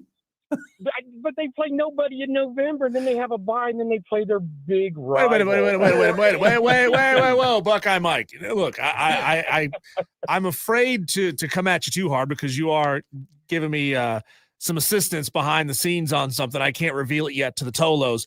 But who did Ohio State play in week 2? Oh, no. Don't get me wrong now. Who did they play in week 3? Now, we did play but we don't play them in November. Oh, gotcha. Oh, so now you're calendar shaming? Come on. Absolutely, I am. You should play your toughest games towards the end of the year. But is it just here's the other thing that I've been telling you guys too? The SEC with conference games last year played the least amount of Power 4 teams. Yeah. Seriously, how are they that tough? Buckeye Mike, I just can't get excited about waking up on a Saturday in the middle of October and watching Ohio State and Wisconsin. That's because you didn't grow up there. Come on. Y'all are going to be playing ping pong Saturday night. You're not watching that crap. Y'all will win by 80 points. You'll win by 80. 15 years ago, this would have been a great matchup. Hey, I can't help it. Pickle's not doing what he needs to do. But there will be a great competition to see which side drinks more beer. Oh, yeah. Who will win that, by the way? That's pretty close. Wisconsin's pretty good at it, but we're not bad either. So that's a pretty good competition there. Now, that's something I can watch. There we go. There we go. Thanks, Buckeye Mike. Appreciate the phone call. Good stuff. Good stuff. Oh, man. And these upset picks are coming in like crazy. Jeff R. says, Buckeye Mike and I used to work together. He's a nut. That's a double entendre. I like it. Nice pun there, Jeff R. A Buckeye nut. That's what they wear around their. Buckeye nut. Inedible, by the way. They're poisonous. I have some. Did you know that? I got some. No, I might have poison because I wore them when I was up there. Wow, breaking news. Cole's got some nuts. Yeah. Buckeye. I have Buckeye nuts. Buckeye nuts. I don't think they're poisonous, by the way. I think that's false information. Our Buckeye. They wouldn't hand them out at the ball game if they were poisonous, would they? Hey, I mean, Diesel, everybody at the Ohio State game a couple of weeks ago had nuts around their neck. Buckeye nuts are toxic to humans. Well, they're not passing out raw Buckeye nuts. Yes, they do. No, they're not passing out. They're not roasting them and then drilling a hole and putting a string. So you're telling me the 105,000 people who attended Ohio State game, Ohio State fans, help us out. When No they pass way. these things out, are you telling me that they are roasting millions of Buckeye nuts before they hand them out to people? They're treating them. Do you want me to bring them tomorrow? I will bring my Buckeye nuts. You want me to? I'll bring them. I should have brought them today. I could let you wear my Buckeye nuts. Yeah. I have Buckeye nuts. Breaking news. Who was the South Carolina player that said, drop your... I can't remember who that was. Who was that? I can't remember who it was. Madcraft says, hashtag Cole has nuts. Dewey says Cole hate dogs. Yep. There you go. We didn't even come close to our conversations we had planned. That segment was off the rails. Off the rails. But I won't be here tomorrow because I'll be at Burns, right? Mm-hmm. But next time I will wear my Buckeye nuts. If you want me to. Love it. And maybe I don't know. I don't think they're poisonous. Daily Wires, part 2. So much more to get to next.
So many headlines to get to today. We have not one but two segments called our Daily Wires. Bzz, bzz. And Puppy Monkey Baby Tolo on YouTube says Buckeye nuts are 100% poisonous to humans, horses. What is it to humans? Horses eat them. That's why they also call an Ohio State Buckeye and Ohio State horse chestnut. That is weird. Interesting. Okay. Buckeye Mike gets in with the clarification. He says, we know not to eat them, but the ones you get at the games are treated. Yeah, they got all kind of stuff on them. They're probably fake anyways, you know. Yeah, well, thank God. You know, people up there are smart enough not to eat them, so you don't have to put warning labels on things. Well, we'll see. Imagine picking up a Buckeye nut out of the forest and it's got a warning label. Yeah. Like, poisonous. Don't eat. Last night in the MLB, Toronto defeated Seattle 13-4. Seattle leads the ALCS 2-1 over Toronto. Tonight in the MLB playoffs, the Brewers are at the Dodgers. That game starts in just over an hour from now. The Blue Jays Mariners tonight, 8:33. The Dodgers lead the NLCS 2-0. So some really good Major League Baseball tonight. Also tonight in college football, Tulsa, not Tulsa King, but Tulsa goes to East Carolina, travels up our way, Diesel. They burned me. ECU burned me. I'm not picking. They burned me twice. No more picking them? Nope. 7:30 kickoff. The Pirates are favored by 17.5 points, so a big spread there. Tonight in the NFL, the Pittsburgh Steelers travel to Cincinnati to take on the Bengals. The Steelers favored right now by 4.5 points. I wish it was Joe Burrow versus Aaron Rodgers tonight, but injuries, unfortunately, a part of the game. Speaking of injuries, Anthony Volpe recently had surgery. Isn't that a weird name, Volpe? Volpe recently had surgery to repair a partially torn labrum in his left shoulder, according to multiple reports, jeopardizing his availability for the start of the 2026 season and further complicating the New York Yankees plan at shortstop. That's big news there. Dallas Mavericks coach Jason Kidd praised Cooper Flagg's performance as the starting point guard in the team's final two preseason games, but stopped short of committing to opening the season with the 18-year-old rookie filling that role in a supersized starting lineup. By the way, it's crazy to think in today's NBA that Cooper Flagg could be the starting point guard.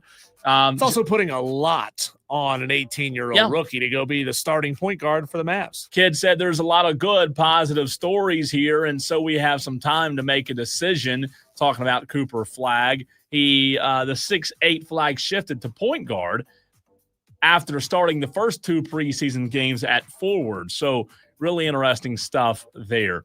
It's already a very tall lineup anyways. Players from the Pittsburgh Steelers and Cleveland Browns expressed outrage. This one's for Madcraft, by the way, and concerns to the NFLPA about the embarrassing playing surface last week at Acrisure Stadium. What is that? Is that a business I've never heard of? Acrisure? I've never heard of Acrisure. It's an insurance company. Is it? Acrisure Insurance. How about that? A union source told ESPN. Here's what happened, Diesel. The NFLPA has conveyed its concern to the NFL and will work to ensure that players are not put in that position going forward. Some players said the field, which was already scheduled to be resodded after the game, was dry. Steelers offensive lineman Broderick Jones was one of the multiple players who said they kicked up chunks of grass when they made explosive movements. So unfair playing surface there, right? Yeah. Apparently grass isn't good to play on. Turf isn't good to play on. What is good? I had to go back out to the parking lot, I guess. Do it like they did back in the day at the old Raiders Stadium. Cement. Let's just play on concrete. How about that?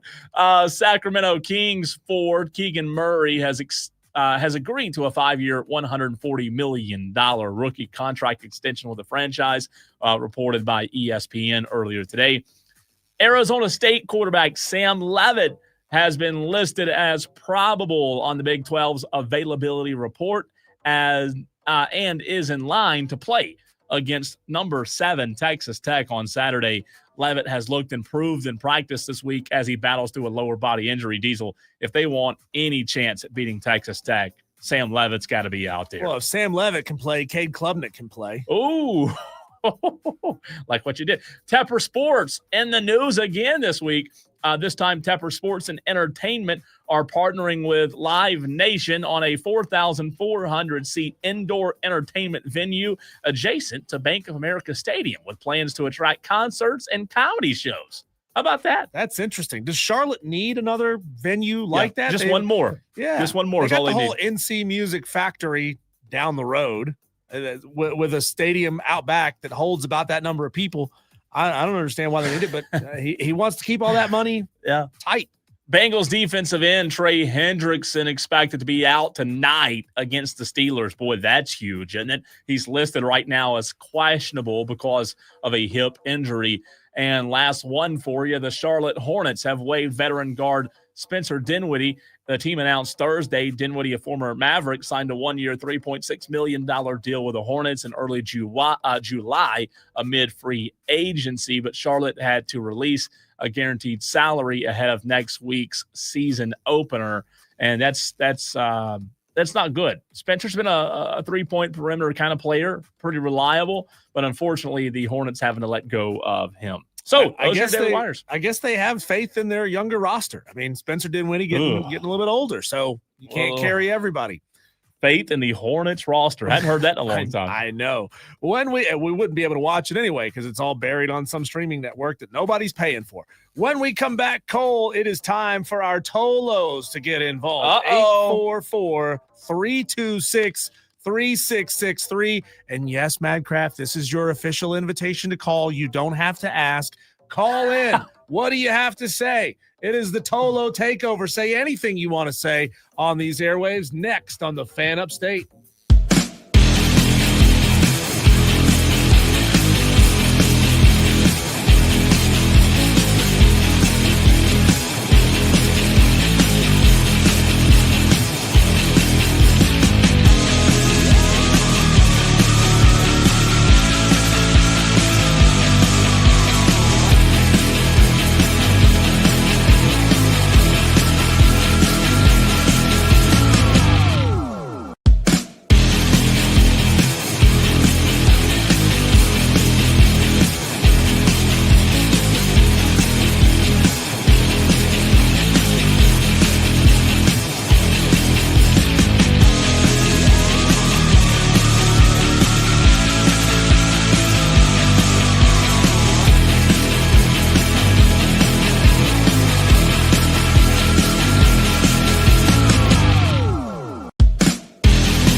open the floodgates. Tolos, you got something to say. Here is your opportunity to say it. You got a sports take, your wife ticking you off, your kids getting on your nerves, whatever you want to talk about.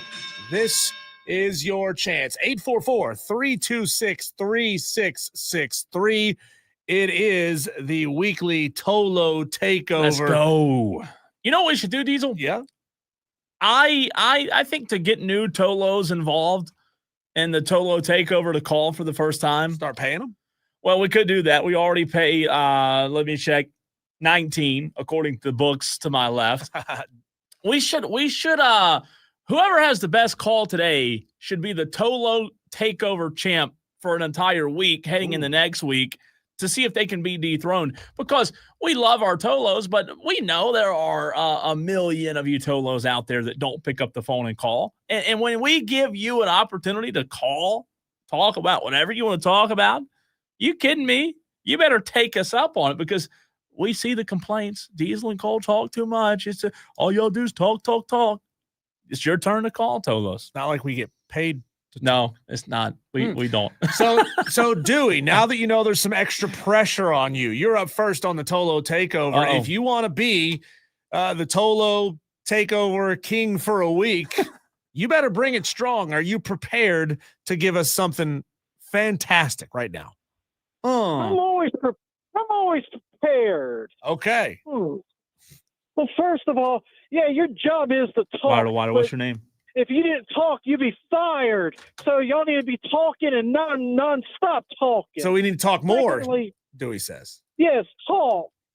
Okay. And I don't know what to talk about, but y'all need to talk more, or you need to be fired. But that's not what I wanted to talk about today. I want to say, Dan B, you do a good job with the upset picks thing, but I got some complaints about it. Here we go. First of all, and it's not about Dan B, it's about how y'all do it, because y'all make it suck. First of all, there should be a prize at the end of the season. No one wins nothing, so who cares who has 85,000 points at the end?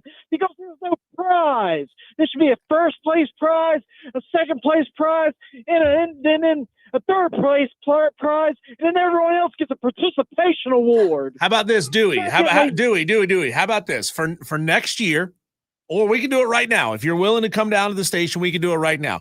Come down to the radio station, give me $100 bill. And if you win first place, you can have your $100 back. That's a prize. Well, right now I have. That's not a fair prize, because I only have 7 points, and that brings up my second point. Like the first of the beginning of the year, I that North Dakota crap. I should have got points for that. It's all or nothing. It shouldn't be all or nothing. It should be if they cover the spread. If the team doesn't cover a spread, who cares if they win or lose? If they cover a spread, you get your points. That should be fair. That'd be too easy. So that's not an upset challenge. That would be so easy. You know how that'd be way too easy. And the points would be astronomical. And it's the against the spread challenge. That's not an upset challenge. It'd be called the cover challenge. Yeah. Well, not only that, not only you cover, but your team must win. That'll make it fair. Yeah, that's called picking an upset, Dewey. That's what we're doing now. That's what we do. But anyways, thirdly, did you forget?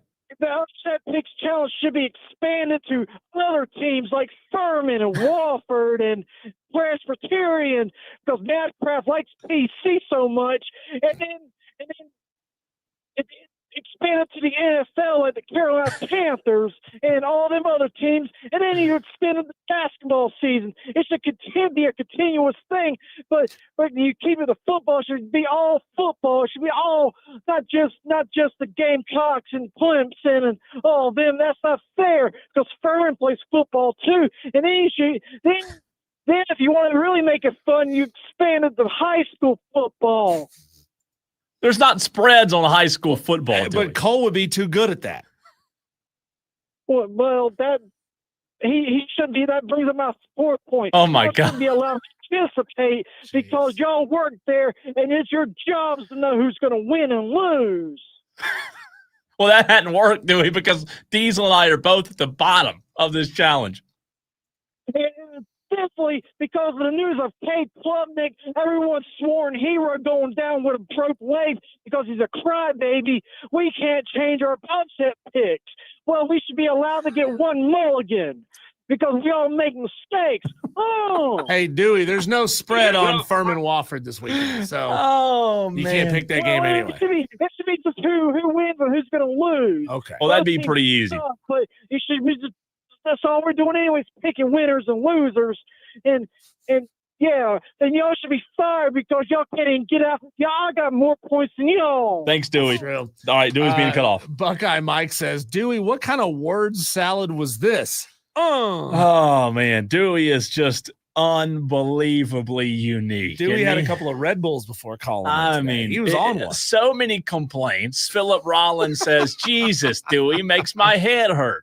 Let's see. J-Tez, here's the problem. We don't know if Dewey's a stick or not. We really don't know. We don't know if he's real. We don't know if he's fake. J-Tez on the text line's hoping it's a stick. We don't know. We really don't know. Well, Dewey might be Dewey. Here's the honest truth. Dewey says he wants to have a prize for the Upset Picks Challenge. Yeah. We've been trying to build a prize for the Upset Picks Challenge, and we have sponsors of this segment who would love to put up prizes for the Upset Picks Challenge. But to do that, it requires a fundamental change in how we operate this thing. It would have to send everybody to the website to make their picks so that they are official, so that there are no mistakes. We would have to get legal involved. I'm telling you, Tolos, I've been pushing to get this thing through. Yes, it's stupid and legal run stuff. Officially like that. But anytime there's prizes, I'm just telling you the truth. Anytime there's prizes, you got to get the legal department Here's involved. the problem, Nobody though. wants to call the suits. The problem, Diesel, is you're too much of a company man. What we should do is we should just get a prize and not tell upper management, not tell legal, not tell corporate. Do you want to get fired? I don't think they're going to get fired. I don't think they'll know. I don't think they check on us. Let's do it. Let's give away a big prize. That white Ford F-150 out in the parking lot right now. We'll give it away. I don't know, but we'll give it away. We'll give it away. And here's the thing: we don't have to give away the keys. We just need to give away a brick and a screwdriver. Give away I'm with Dewey, and I think we revolt against corporate. How about that? Let's do it. Let's revolt. Give away a prize. I'm with you, Dewey. I can't believe I uttered those words, but I'm with Dewey. Let's just buck the trend, screw corporate. They're not important. Our bosses don't listen anyways. We're gonna give away a prize. Let's go to the phone lines again and bring on Madcraft, who has graced us with calling into the show. Madcraft, what do you write about today? Well, first off, if you know Dewey personally, anybody listening, somebody go grab that remote and put it back on the Weather Channel for him so that he can quit. That's his equivalent of the Snickers. Hey, he didn't fuss about the weather today, man. Well, it's because he's not watching it, Oh. and I think that's why he went off on his little rant that he did. That was crazy. But hey, number two, I ain't gonna let you slide past this. You said you had 19 people on the books. Cole, where's my money at? I wrote y'all a song. Yeah, you did write us a song. I forgot about that. I'm playing. You did. We're gonna add you to it. Hey. Where is your song, by the way? We had somebody mess with our button bar, and they're not the same anymore. So I'm gonna try to find your song. I used to have it on my little buttons. I didn't realize when you called in to sing us that song, Madcraft, I didn't realize you had that kind of talent, those kind of pipes. Hey, yeah, I'm all right. Again, though, it was very poor quality. I need to do it. What was it? What was it about? Don't sell yourself short. It was great. Well, anyways, one thing, y'all could bypass this by making the prize something that's not necessarily a monetary value. Like, what if the prize was a night out where you go get some drinks with whoever the winners are, right? Just you and Cole, and y'all go out to a Friday night dinner or something, or a Saturday night dinner. Who wants to go eat dinner with you, though? Well, I ain't winning. I ain't even got points. Yeah, true. True. I thought you meant dinner with you was the prize, Madcraft. No, dinner with you guys. Oh, That would be fun. I don't know that people want to go to dinner with us. I don't know that they do, but it would be fun. Well, as dinner was the wrong word. I'm thinking more like adult beverages. I was going to say dinner kind of sounds, when you make it romantic, it kind of sounds weird. Yeah, that did sound kind of, I'm trying to I'm working feverishly to try to find your song that you wrote us, and I can't find it, man. Oh, wait a minute. Is this it? It's not. I still got it, man. I'll send it back to you. Yeah, you might have. Could you just sing us a bar right now? Oh, wait a minute. Oh, here we go. It's time for Wire to Wire with friends. What's your name? Sports show. Radio. Wire to Wire with Diesel and Cole. It's the best sports show. Radio. We're talking Wire to Wire with Diesel and Cole. I love that part. So good. That's awesome. You don't even know, Madcraft. Sitcom, dude. I love it. My chin goes up and then the drop comes. It's like a roller coaster. I'm putting it back on the button bar right now. I've got it tagged. I don't know where it went, but I finally have it. I have it tagged. So I appreciate the phone. Anything else, Matt? No, I was going to talk about Clemson, but Go ahead. It's a Tolo takeover. I was just going to say, my whole general thought for Clemson's game this weekend is that I actually don't think it matters who plays quarterback. I think that SMU is atrocious. They are one of the worst pass defenses in the nation, and it sets up well for Clemson's their basic, simple offense where they were just running all these short passes, kind of these screens, and Clemson fans were getting really irritated with it.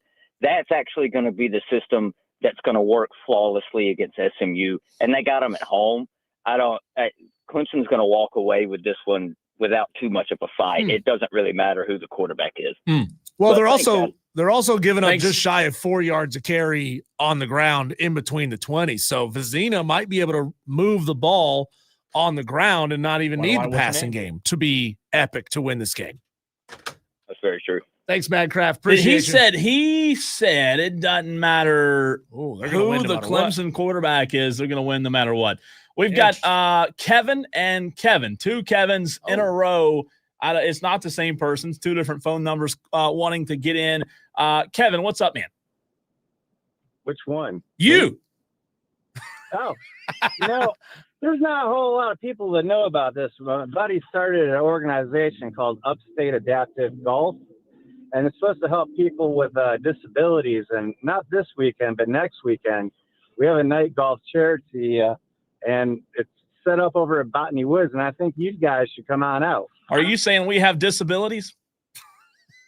No, but what we do is we try to raise money for people with disabilities. Oh, okay. Gotcha. We've actually gotten people that are handicapped and can't walk. Yeah.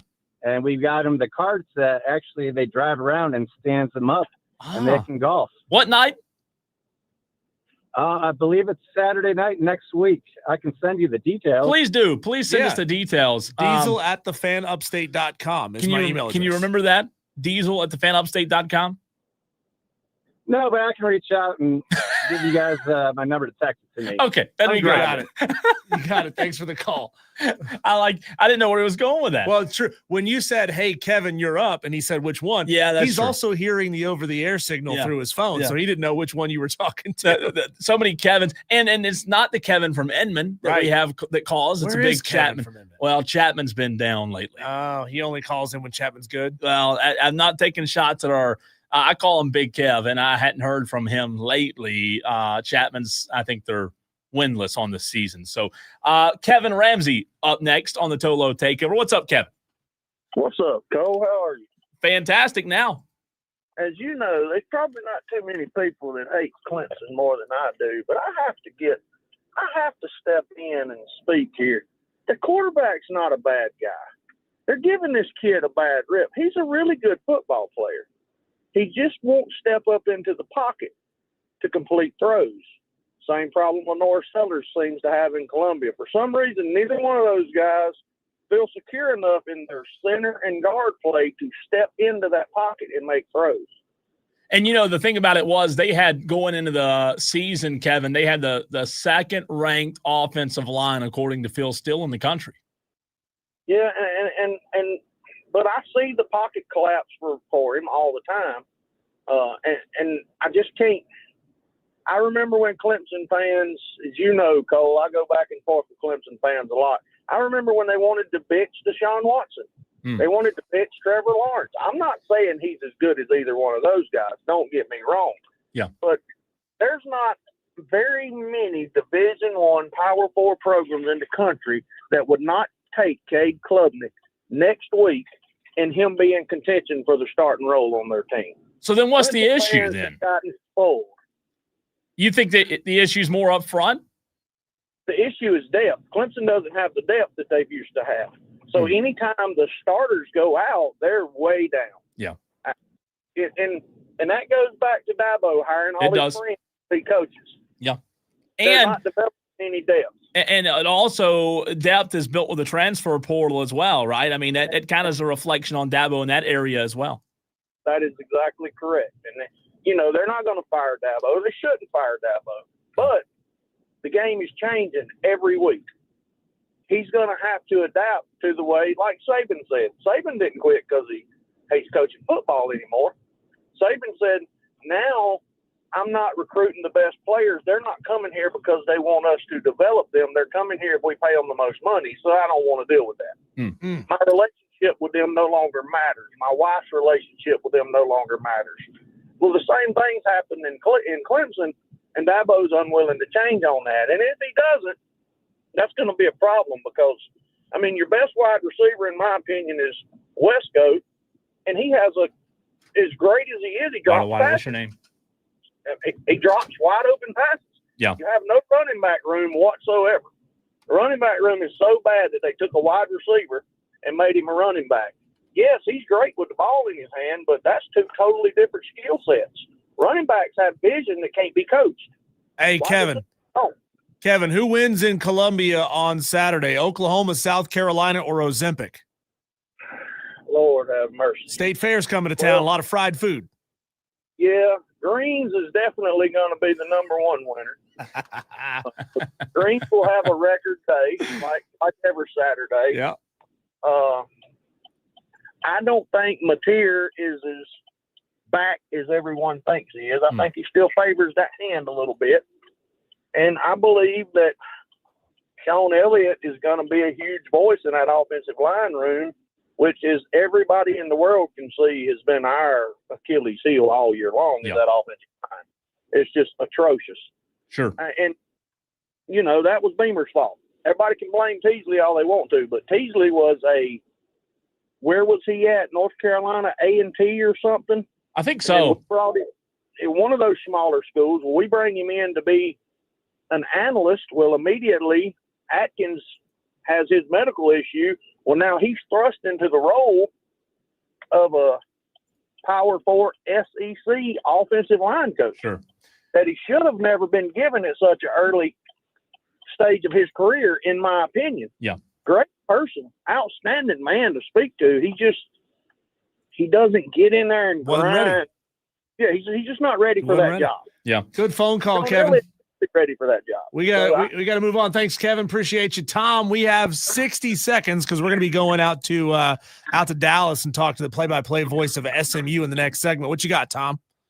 Hey guys, now just throw the records out the window, throw the stats out the window. You know, last time the Gamecocks were 3-3 and they played the Oklahoma Sooners. We know what happened. Gamecocks took out that belt and gave it to them. And the same thing's going to happen on Saturday in Columbia. You know, Mateer's a good quarterback, but he's not healthy. So they're coming into Columbia, and it's going to be another belt whooping like last year. The Gamecocks are going to have a party in the fairgrounds. We're going to celebrate at the fair with some corn dogs, some French fries, and have us a big old party. Clemson's going to get beat because Clemson sucks. Go Gamecocks, and I'll see y'all at the game. All right, Tom. Look for me. I'll see you down there. Oh, my gosh. Thanks, Tom. There you Tom go. in Somerville bringing the heat. We've got to run off the break. We've got Rich Phillips joining the show next. Rich is the play-by-play voice of the SMU Mustangs going behind enemy lines with Rich Phillips next.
Well, let's go behind enemy lines for the second time this week. We talked Oklahoma Sooner football yesterday for you Gamecock fans, but today we're going to be joined by Rich Phillips, the play-by-play voice of the SMU Mustangs, right here on the Fan Upstate. Rich, hope you're fantastic. Appreciate you hopping on with us, man. The lead story in our neck of the woods is obviously the injury to Cade and his status still up in the air. How much is that conversation swirling out in Texas right now? Definitely been picking up steam here the last couple of days. Obviously, we'll looking very forward to this evening seeing what the availability report is when the first one of the week is released by the ACC, but definitely could be a bit of a difference maker, obviously, for both teams with Cade Klubnik's issues. Talking to Rich Phillips, SMU Mustangs play-by-play voice. I want to go a little big picture here with my first question for you.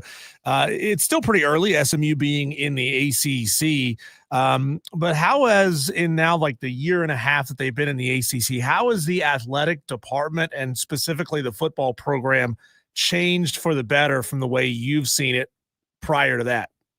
Well, first off, we sell out the stadium, which hadn't been the way for decades here at SMU, and they've had tremendous fan support over the last couple of years, really even the year before, too, as they won an American Conference championship before jumping to the ACC.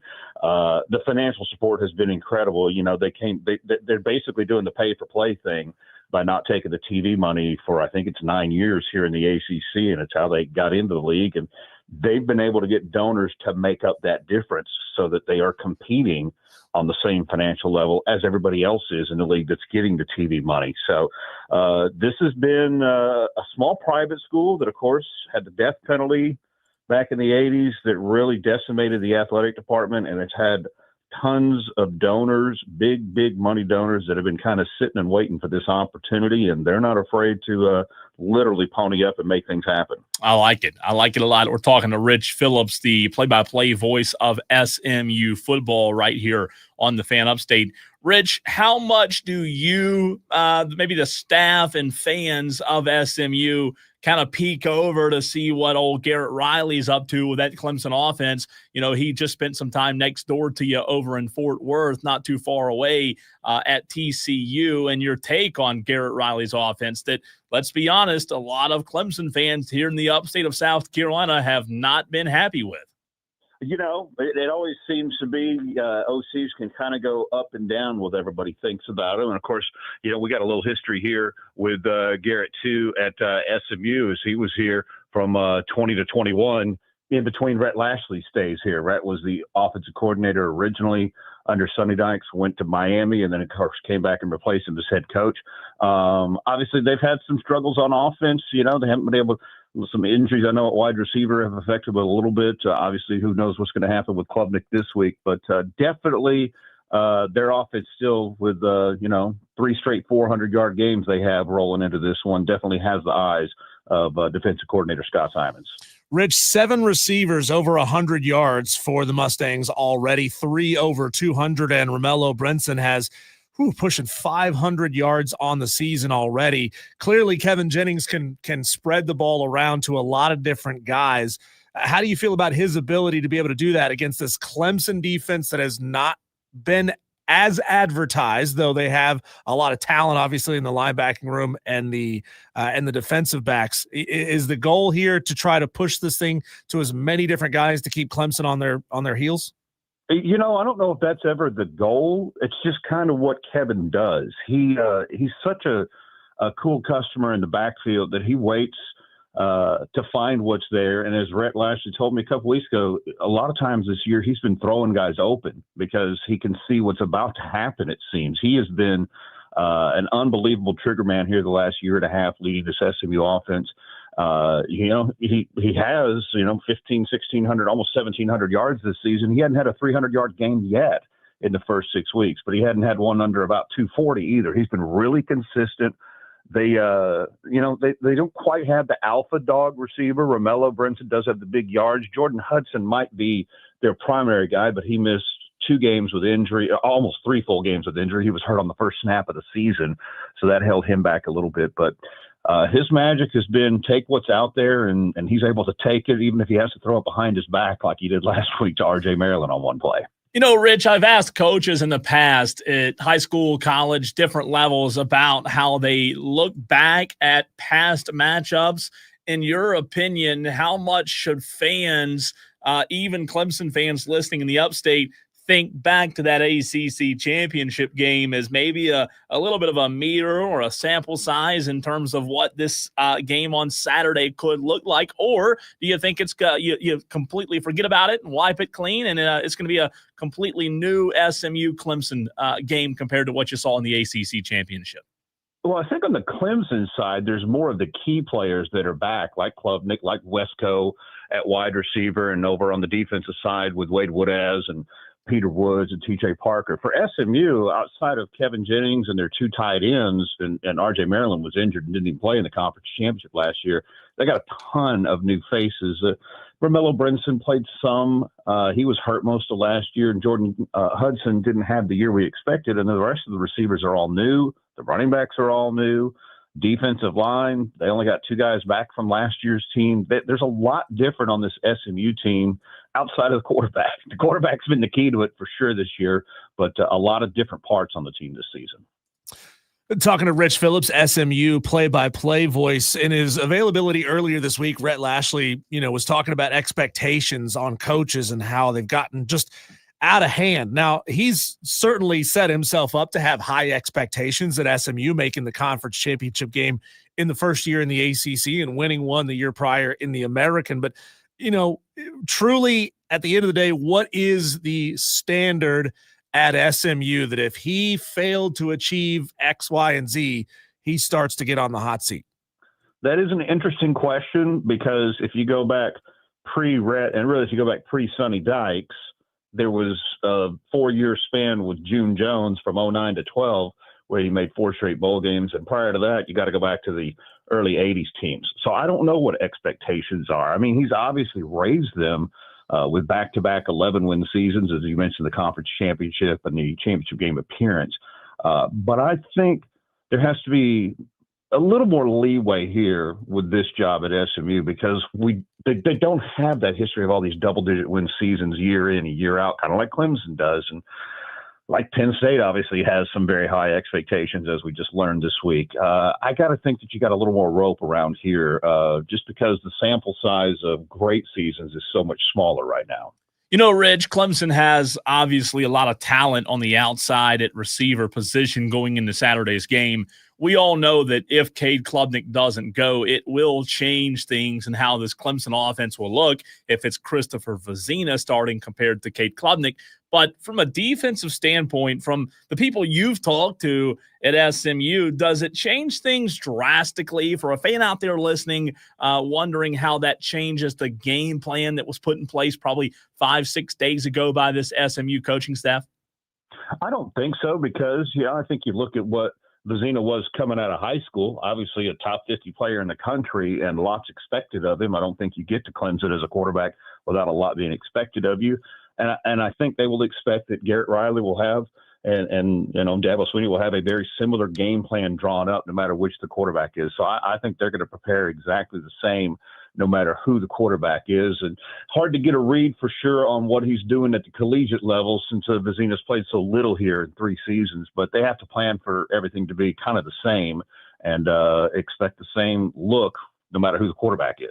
Rich, I'm going to take us in a slightly different direction here, but go completely universal. You're from Texas, and everybody knows just how good the barbecue, especially the brisket in Texas, is. Now, you're on the road quite a bit in a lot of different towns all over the ACC. If you go into a restaurant, they don't have brisket on the menu, but their options are barbecue pork or barbecue chicken or the field. Which are you going with? I'm probably going to go with the field, because, I mean, unless you count sausage as pork, but sausage is my go-to always. And ribs would be second for me probably. So I can figure something out. Don't worry. And while I am a Texas guy, brisket is not my number one choice. Never is. What's number one? No, it's sausage and ribs. That's what I'm with you on the ribs. Yeah, let me ask you this, Rich. I lived in Dallas. I lived up in the Colony for almost 2 years. couple of years ago. Are we continuing the barbecue conversation here? If I have to give you two options, which one are you going, Terry Black's or Hard 8? Probably Hard 8. Really? I thought you'd go Terry Black's.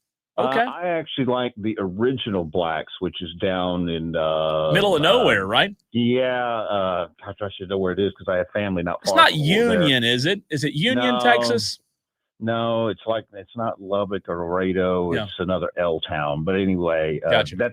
I like the original Blacks actually, but they haven't franchised out the way Terry, who broke off from the family, franchised out. Yeah, well, don't be disappointed if you try barbecue here. I mean, just don't get your expectations up is what I meant to say. Oh, man. Cole throwing shots at his own people. Yeah.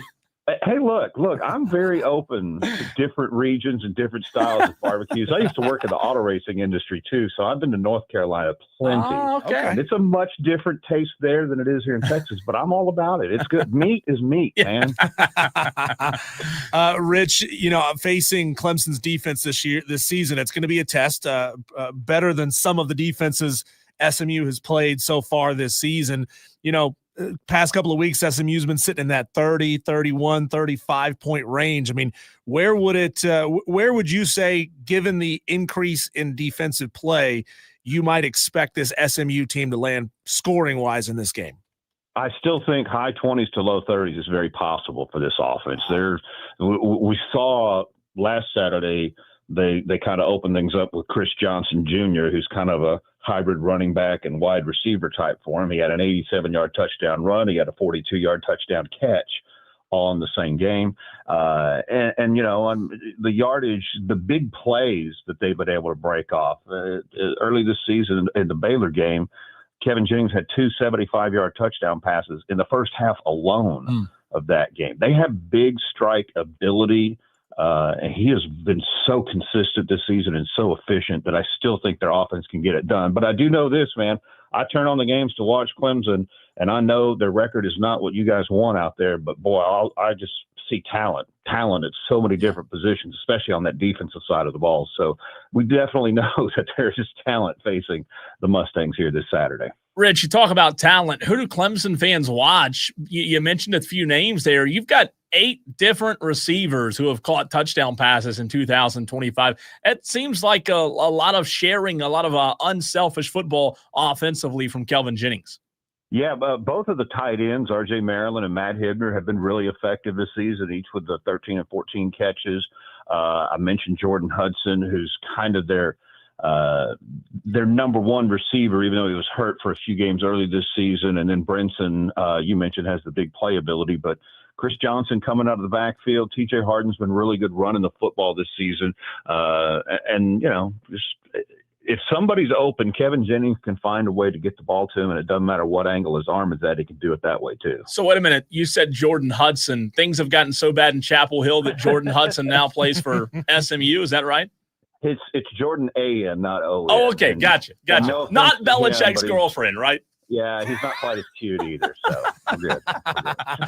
Rich, for our listeners who haven't spent a lot of time watching SMU football over the course of the season, the defense has played really, really well as well. 19 sacks on the season. Depending on who goes, whether it's Cade and just how good that wheel is versus Christopher Vizzino, what kind of pressure will they be throwing at him to try to disrupt? So they have really started to get it going the last couple of weeks. They had 4 or 5 sacks against Syracuse, and then last week a season-high 6. Their 2 ends, Isaiah Smith and Cameron Robertson, they're the only returners from last year's team on the front line, and they have been really good pressuring the quarterback. Robertson has 4.5 sacks. Isaiah Smith, a guy 4 years here at SMU, never started till this year, and he's top 10 in career sacks at school history with 17 now. Those guys have been really good up front. They kind of mix and match a little bit at the linebacker spots. And then their 2 safeties, Ahmad Moses and Isaiah Wachovia, have been really good. Wachovia, a preseason All-American, who's top 10 in career interceptions here in SMU history. Talking to Rich Phillips, SMU Mustangs play-by-play voice. What do you think this 2025 season, this offensive identity, defensive identity, however you want to look at it, what do you think this team needs to really improve on to kind of, going back to Rhett Lashley, fit more of that identity that he was looking for? Where do you kind of gauge this team on their progress thus far this season? the biggest thing they've been searching for on the defensive side has been the depth. Last year, they lost the 4 starting defensive linemen, but the 4 guys that played behind them were nearly as good as those 4, and 3 of those guys are on NFL rosters right now. That's how good they were up front last year. And they don't have that depth. Their 2s on the D-line, not the same as what they had last year. They're thin at corner. They basically are down to 3 guys right now. They're rolling between the 2 spots. So defensive depth is what they've got to look for. Offensively, they have really slowed down the last few weeks running the football. They've been very reliant on the quarterback. TJ Harden leads them in rushing, but he's had a couple of quiet games the last few weeks. So they need to try to get a little more consistent run game. The one thing that has been, I think, really consistent for them, and this is something that's never happened in my 25 years here at SMU, is their offensive line is really solid, and they've got depth on their offensive line too. They've had a couple guys miss a game here or there because of injury and just plugged into backup and not worried about it. And that's kind of the way it's been a long time to build a line like that here. And frankly, I think getting to the ACC helps you attract those kind of players to where they can have the depth like that. Rich, I'm only going to give you one answer, okay? I'm not going to let you cop out and give me a list and say, well, I think it could be this guy. I think it could be that guy. One guy who presents the biggest problem for SMU from this Clemson team, whether it's offense or defense on Saturday? I'm going to go Bryant Wesco based off what I saw last year alone, because he gave us fits in that ACC championship game. So, Bryant Wesco, he's a pretty dynamic local kid, too, from Midlothian, just outside the DFW Metroplex. But, he's the first guy that jumps out to me. Rich, great stuff, man. Really appreciate you hopping on with us. And in order for me to walk into the press box, I walk right by your booth. I'll be sure to holler at you and say hello on Saturday. Please do. Come see us. Absolutely. Rich Phillips, great stuff there. He's the play-by-play voice of the SMU Mustangs. We're getting you prepared. Carolina went behind enemy lines yesterday. Today, with Clemson and SMU, man, you can't beat it. Can't beat it with a stick. And you can catch everything, all the interviews that we've done all week long on the free Odyssey app. And, of course, you can use that rewind feature on the Odyssey app as well. When we come back, Cole, I'm going to make another push for you Tolos who haven't yet, those of you dragging your feet a little bit, to get me your upset picks. That's next.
Time to pick it up, Tolos. The upset picks have slowed to a trickle coming in at 844-326-3663.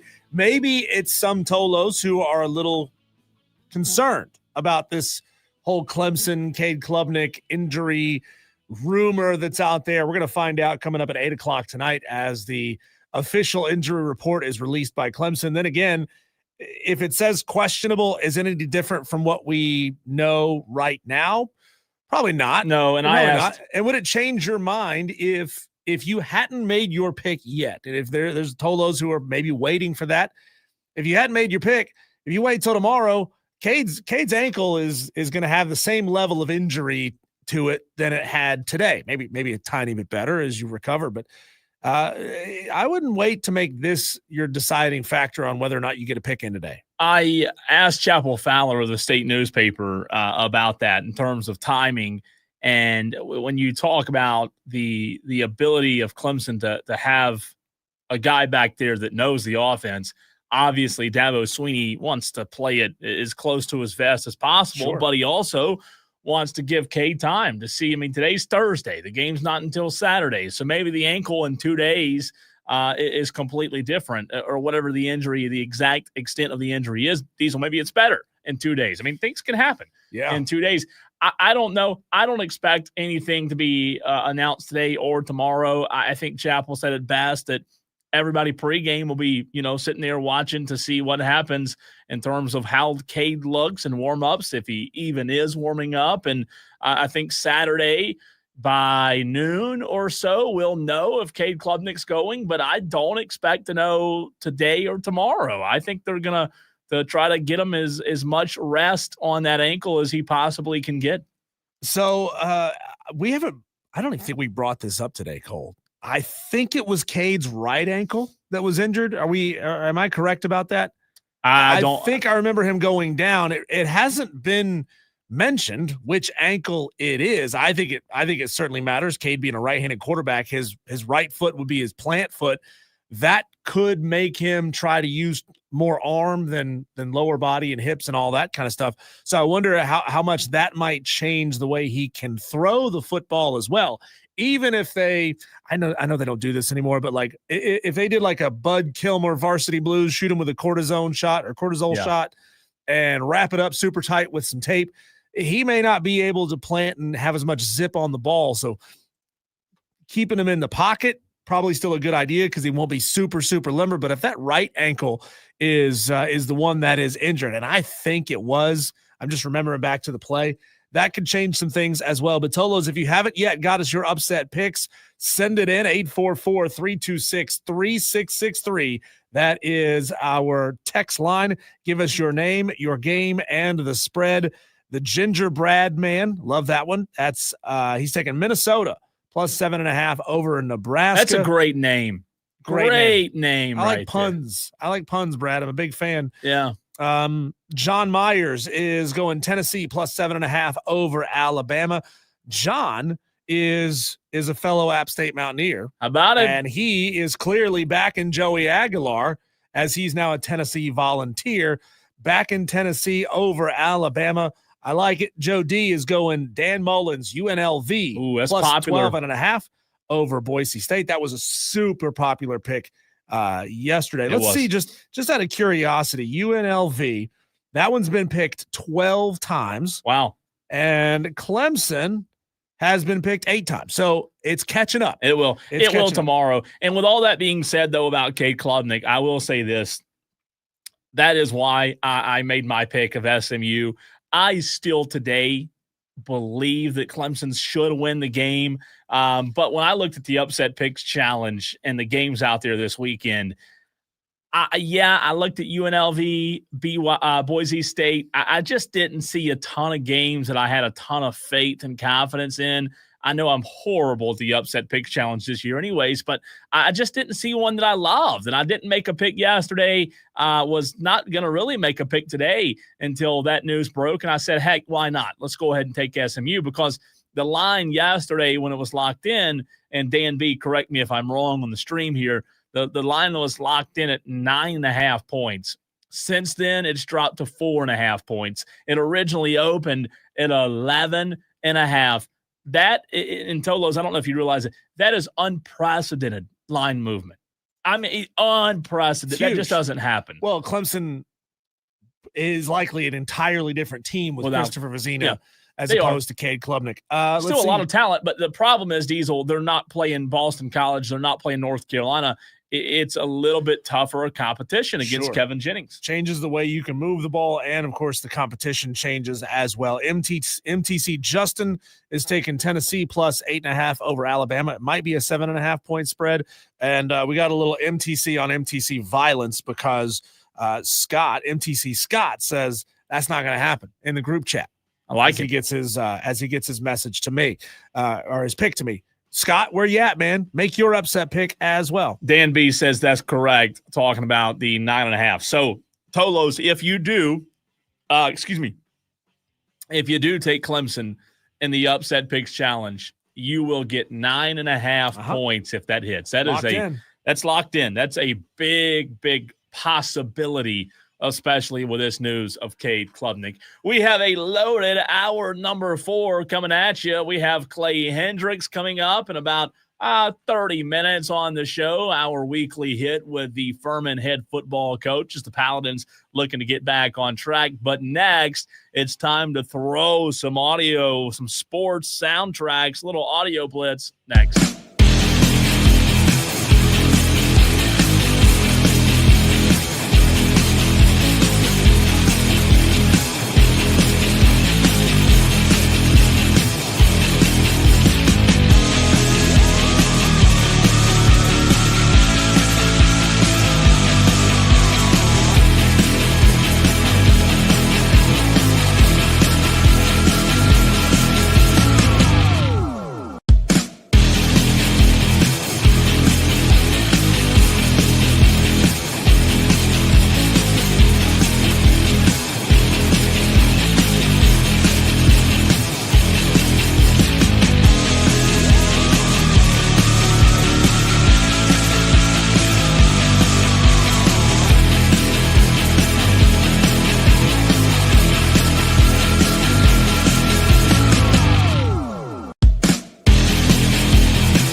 Well, there's just so much happening in the sports world, so much to get to, a lot of audio that we've got to throw at you, and we do so in what we call Audio Blitz, a little sports soundtrack for you. Also, want to remind you, Tolos out there, if you are a Furman Paladin fan, make sure you stay tuned in because we have our weekly segment with head coach Clay Hendrix coming up in about 20 minutes on the show. And Diesel, it doesn't get much bigger this week in Furman Wofford. So it's going to be a lot of fun. Furman needing to get that bad taste out of their mouth from last week. Yeah, I mean, they ran into a buzzsaw last week. Western Carolina's quarterback is – I want to go watch that guy play in person. He might be the best player in FCS. Yeah. I mean, he is a really, really good quarterback. He's played let's see, let me pull some information on the guy. Taron Dickens is his name. He didn't play in 3 games this year, Cole, and he's already at 1,600 yards passing. Yeah, I wish that game would have been home last week in Greenville. I would have liked to have seen that guy. I would like to see him play in person, no lie. Yeah. I mean, that guy's having a great year. So Taron Dickens is a sophomore, Cole. I would be blown away if he doesn't transfer to a Power 4 school next year. 194 is his passer rating right now. Not bad. Just under 79% completion percentage and 17 touchdowns in 4 games. Not bad at all. All right, let's hear some of the audio from the past couple of days. We start with Brent Venables talking about this audio is funny. This is from a couple days ago. We brought this up on the show, but Brent Venables, this isn't the old Big 12, Venables says. I don't want guys to panic. I don't want guys to, oh my God, now what do we do? You know, you're going to get punched back a lot. And this isn't, the old Big 12 days where Oklahoma destroys everybody, every single week, except for 1 game a year. And, I'm not saying that in any other way other than, man, every week, man, there's big, long, fast, explosive dudes, great staffs, really good quarterback play, tremendous lines of scrimmage, things of that nature. And so I think again, both things, can be true. I don't think he meant that in a derogatory way. I really don't. No, but I got a laugh out of the Big 12 conference retweeting it and saying, Coach, you lost, what did he say? Like you lost 4 conference games in 2 years, or you lost 8 conference games in 2, whatever it was. They fired back at him. Look, these big time accounts, there's no professional courtesy out there anymore. They're all taking shots at each other. Kids running them, college kids running them. Buckeye Mike on YouTube says blah, blah, blah, SEC. You don't have to admit it, Buckeye Mike. It's okay. I hope that tough test against Wisconsin on Saturday. I'm going to be sending my thoughts and prayers to y'all. I don't know how you're going to get past tough Wisconsin. Well, and the truth is, all those like boring, respectful, nothing burger corporate accounts, nobody ever interacted with those accounts. Yeah. Now you got teenagers or college kids running accounts that are aimed at college kids to consume it, and they're crushing. What about Fran Brown when asked about the Penn State opening? What did Fran Brown say about that? Leave for some bigger job or bigger job. Do you have anything you want to say to the Syracuse fan base to reassure, like, this is where you want to be? I mean, I'm working at Syracuse right now, so I don't really need to talk about that. If this wasn't where I wanted to be at right at the moment, would I be standing here at this moment? Nope. Yeah, so I'm just focused on that. Nope. I'm focused on being here. I'm locked in on coaching the players that I have here. This is where I work at. I think that's disrespectful to even bring that up and ask that. Like, what's the point asking that? To make some media or me to say something opposite of it? Like, they hired me to come here and do a job to coach the. Fran Brown not having it. Not having it. I love it. Good stuff there. Guess what? He wasn't the only one that commented Diesel on Penn State. James Franklin, Steve Sarkisian also commented and was high on the job Franklin did. A year ago, they're a Final Four team, and they're in a dogfight to go play for a national championship. 3 weeks ago, 15 days ago, they're a play away from being a top 2 team, arguably the number 1 team in the country, and today he's no longer the head coach. So that should just tell you about the business that we're in and understanding the business aspect of it. That is crazy to think that Diesel, a few weeks ago, I was at a sports bar in North Carolina watching Oregon Penn State with hundreds of people. And to his point, they win that game. They're the number 2 team in America. And fast forward a few weeks later, that guy, he's gone. So wait a minute. Are we supposed to focus on the fact that he almost beat Oregon? Are we supposed to focus on 35 wins in 3 years? Are we supposed to focus on 4-21 against top 10 teams? What do you mean? What is this to focus on? Like, that's not the point. The should point he is have been fired or should he not have been fired? That's not the point. The point is it's wild. It is this wild. Team. That's what the point is. The point is it's wild that this team. So in recent weeks, so few days ago, Diesel had an opportunity to be the number 2 team. Yeah. And now the coach is fired. It's wild. By the way, I don't know if you heard this, Tolos, but a few weeks ago, Connor Shaw had a little bit of a scare, former Gamecock quarterback with a health issue here in Greenville. He lives in Simpsonville now. Former Gamecock. Diesel, he passed out at his kid's football practice, and ambulance had to be called. This happened a few weeks ago. Well, Connor Shaw released a video today, 1 month after the fact, talking about what happened. And if you're a Gamecock fan, you'll enjoy this. 1 month ago today, I had heroes and an army of prayer warriors that helped pull me through. During my son's flag football game, I collapsed into sudden cardiac arrest, and off-duty firefighter Caleb Carter and off-duty police officer Zach Moore rushed to my aid without hesitation. They began to perform CPR for 5 minutes until an AED arrived, which gave me another chance at life. So Caleb and Zach, thank you for saving my life. To the parents and coaches who supported my 3 kids so that my wife could stay by my side, thank you for stepping up.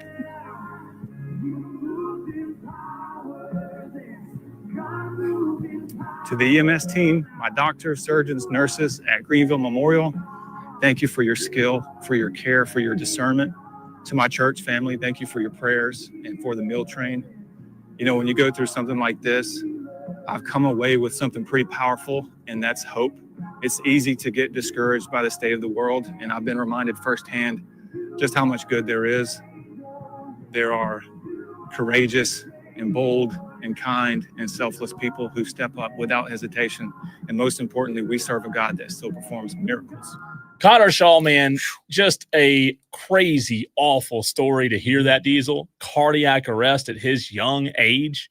To hear him share that and to hear that he's okay, you're thankful. But my gosh, what a scary moment. Yeah, and it's hard not to get choked up listening to that. And he lives right here. He's talking about Greenville. He's at his son's flag football game in Simpsonville, 10 minutes from here, and man, it's just, it hits home. That guy, Connor Shaw, not an old guy whatsoever. And for him to have a car, he's 34 years old. He's 34, former Gamecock, best Gamecock quarterback ever. And my goodness, so happy to hear that he's doing okay. And he's right. Thank you to those first responders. That's awesome to hear. Let's go to a little Tennessee Titans drama. They fired their head coach, Brian Callahan, Diesel.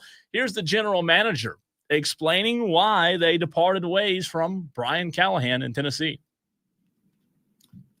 I think it was just continuous, frustration of, getting things going. And that's why, we decided to make the move right now. Continuous frustration. I'm trying not to read too deep into that, but that doesn't sound like it was a good environment, Diesel, with Brian Callahan in Tennessee as the Titans head coach. I just wanted to come out and say the truth. It's that he microwaves fish in the company break room. Oh, is that what it was? And then he brings broccoli to work every day. Did that get him fired? Yeah, stores it in the refrigerator. And everybody knows that broccoli permeates out of whatever dish you put it in. Oh, man, that's rough. I didn't know. I love it. Here is the Cam Ward, the quarterback, talking about the firing of Brian Callahan. I think from a day-to-day process, it really doesn't change anything. Not only from myself to the other players on the team. We still have our routine, the install, the game plan that we go through. Nothing really changed. I think the biggest thing is just you feel for him, just because like what he's done for me to get to this point. Just through the draft prep through the off-season training camp work, how he's helped me get to this point. And so I feel for him, but I mean, just from a process standpoint, nothing changes for him. What's your relationship? And then one more Titans piece of audio, interim head coach Mike McCoy on the new role he has in Tennessee. This is the business that we're in. We all understand this. I've been in a long time. And you understand that things like this come up. It's a bad part of the business. And when I look at it, it's not just coaches, but there's families involved, there's kids involved, things like that. So it's a tough situation for everybody. But that being said, I think, I've got a job to do now. And I'm excited for that opportunity. It's an honor and privilege to be standing here in front of you guys today and leading this organization. So the Titans are in a tough spot. We all know Mike McCoy, a name I don't think anybody knew. But now Mike McCoy has a tough job in Tennessee. Well, we're about to find out if he's the real McCoy. That's true. That's true. A few more. We'll also hear from Rhett Lashley. We've got Kenny Dillingham, Riley Leonard, an apology from Tua. Let's hear this explanation, Diesel, from Kenny Dillingham. Do you like Kenny Dillingham, by the way? Kenny Dillingham, where's he at now? He is at Arizona State. Okay. Yep. Kenny Dillingham. Oh, that's right. I remember his audio. He had some audio last year that I thought, man, that is a dude shot out of a cannon. I liked his. He's fiery. His energy. He's I liked fiery. the cut of his jib. Yep. Here's who he blames after the 4-2 start for Arizona State. In college football, the word out-coached. Every time we lose, we get out-coached because we don't have a GM, right? So me personally, every loss that we have, I'm responsible for every single person in this organization. So it doesn't matter if we miss a tackle or if there's a bad scheme or if they get us schematically. It's outcoached. Like, that's how I view it, is the extreme ownership of I have brought in every single person into this organization. So if we miss a tackle or if we don't make a play or if we have a bad scheme or something like that, that all falls on me. So maybe out-coached isn't always the perfect term, but at the end of the day, everything always falls on me. So when we have failures or we don't hit an expectation for a multitude of reasons, it's my fault. That's what I mean by out-coached, is there's nowhere else to, like, who else do I look at? Everybody's here because of me, right? Which means everything falls on me, and it should. Like, every bad thing ever said about this program should fall directly on me, not our players, because I brought them here. It's our job to put them in the best position to succeed. And that 100% is on me. So that's what I mean by when I say that. Ooh, I like it. I do like it. I mean, I like it. Some coaches try to pass the buck. Some try to say, well, we didn't tackle very well. And that's true. Look, we're not stupid here. We don't think that Kenny Dillingham, it's his job to go out there and stuff the running back, but he is right. It's his job to make the decisions on who they bring in, on who coaches those guys, on who makes sure their technique is right, on who makes sure their scheme is right, on who, is analyzing the other team. And that's why Kenny Dillingham gets paid $5.8 million a year. So one more note on Kenny Dillingham. I have a group chat, a few friends of mine, Diesel. The name of the group chat, I was with them last week, and the whole joke is that I look like Kenny Dillingham. That's what the whole the whole joke is. You tell me. Do you think so or no?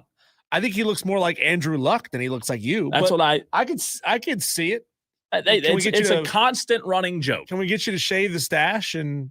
Yeah, that if might you shave do the it. stash, you might look more like him. And it's one of those jokes where it's gotten old like a year ago, but yeah, I think that's why it's still funny to them, Yeah. because they know it bugs you. I think the name of the group chat is now Kenny Dillingham, I believe. So what about Riley Leonard now being named QB2 after the Anthony Richardson injury? But, at the same time, I always say it, but it's not really how you want to get the job, right? You want to really earn it, but I mean, that's just the nature of this league, is kind of next man up. So praying for AR, obviously. I think he's in really good spirits and hopefully recovering well. I know you got a good connection with Daniel Jones. How much will you lean on that to help you to get prepared for this game coming up on Sunday? Oh, shoot. I've leaned on that since the day I got drafted. I mean, there's no better guy to look up to when it comes to how you operate, how you go about your day-to-day routine. I mean, the dude's dialed, and obviously it's working on Sunday. So really, really fortunate to be his backup. I mean, shoot, he was, a huge reason why I committed to Duke back in high school. So it's cool to be playing with him now. How about that? Two Duke Blue Devils. I've got Lanning and McDaniel. Then we're coming to you for Rashley. I can't speak. Rashley. Hey, an injury. What's his name? Rhett Lashley. An injury and somebody stepping up because of that injury is the Yeah. reason why we know Tom Brady is the GOAT. It's true. It's true. So let me try that again. I've got 2 more pieces of audio, and then I'm coming to Diesel for Rhett Lashley, and then we're going to get Clay Hendrix here in about 8 minutes. So right, let Rashley. Dan Lanning. I can say Dan Lanning. He was not happy when he was asked about Indiana. Pressures and causes confusion up front then. You guys know we're playing Rutgers, right? We did Monday press conference already. But go ahead. But do you watch Rutgers? Not as heavy as simulated pressure deep. I'm saying in future games, starting this week and the rest of the season, where do you feel the corrections are this week to what happened last week? We corrected them. Yeah, we corrected them on Monday. Any other Indiana questions? They played really good, guys. They played really good. They had a better plan than us, and we played that game last Saturday. He's sick of it. He's sick of it. Look, I like Dan Lanning, but that's a jerk move. That's a jerk move. What happened last week affects what happens next week. Oh, he's sick of it. And in the context of asking the question, because now people will say, "Well, yeah, you took my words out of context." You ask the entire question. Yeah. Wait until the entire question is asked and understand that this affects that. Part A of the question affects part B of the question. And then one more from me, Diesel. Here's our buddy, Mike McDaniel, some word salad. Listen to this question he was asked. Wondering how you view the Mike McDaniel era of Dolphins football to this point. Whoa, I'm not in the mindset of reviewing eras. I don't think my job title lends anybody to benefit by me sitting back and reflecting upon. I have problems to solve. My job is a problem solver, quite literally, and bringing. There's new issues to address and attack. Diesel, I can't listen to that guy anymore. It hurts to listen. I think I'd rather listen to Dewey. I think you need to go through and edit every answer he gives and take out all the and the ums and the misdirects. What did he actually say? He spoke for 2 minutes, but he actually said about 20 seconds worth of actual words. And then you've got a little Rhett Lashley for us as well to end the audio blitz. Rhett Lashley weighed in on James Franklin's firing and just how the expectations on coaches have gotten out of control. I think probably in coaching, expectations have always been unrealistic. That's just kind of part of the job you sign up for, but it's getting out of hand. Every other coach has already opined on it, so I don't have to go overboard with it. But James Franklin, guys, was in the Final Four last year, has as consistent of a 12-year run as there's been. If winning a national championship is the only standard of success at certain places, or winning a conference championship is the only standard of success at certain places, then we've probably allowed greed and unrealistic expectations to change what this game's all about. Ooh. We all want to win. We all know if we don't win, that's the job. We sign up for it. The volatility, the almost like an independent contractor part of our business is what it is. I don't think you hear coaches complain about it. But when a guy was in the Final Four last year, ranked number 2 in the country, and had an overtime thriller with Oregon a few weeks ago, and then he loses 2 games that they on paper shouldn't lose, and you move on, why didn't you you clearly were ready to move on long ago, I guess. Wow. Yeah. He's not wrong. It sounded like you already wanted to fire him.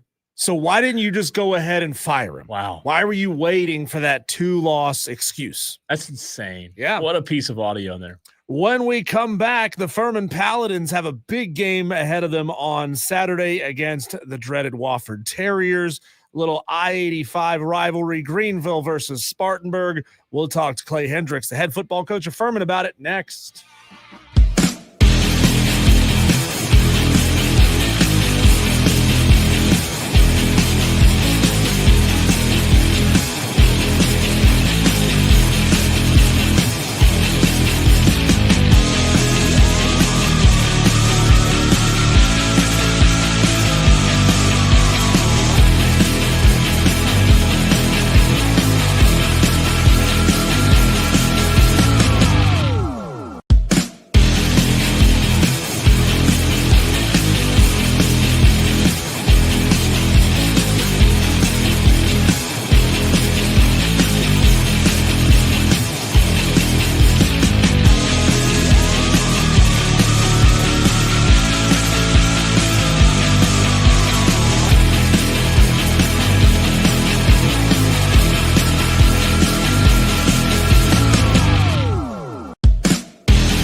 Furman Paladins talking to your head football coach, Clay Hendrix, as we do every single Thursday here at this time. Coach, welcome into the show. Don't want to dwell too much on what happened last weekend as you were on the road against Western Carolina. But, you know, I'm sure I don't have to tell you this. You take lessons out of tough games all the time. What lesson do you take out of the tough day in Cullowhee? Well, I don't know. I think you always learn lessons. You probably won't learn a few more when things don't go your way as well. And I mean, at the end of the day, game of football, you turn the ball over. It's hard to beat anybody. Not to mention five times, and you didn't get any. So I don't know. I think it's kind of an odd game the way it went with the turnovers, and had lots of opportunities, offensively to I think we threw 2 picks in the end zone. Had 2 possessions inside the 5. We got no points. We obviously threw a pick 6. I don't know. We tried. It was almost every way imaginable you could hurt yourself against a really good team, and obviously you combine that. I thought defensively it was kind of a tale of 2 halves.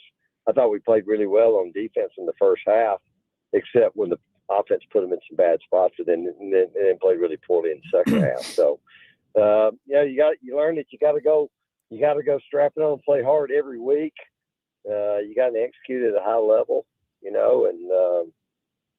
I think those are, that's stuff you got to be able to do every week. And, like I said, you learn some more lessons, you learn from it. It is one game, and you move on, and we get a chance to go play again this week.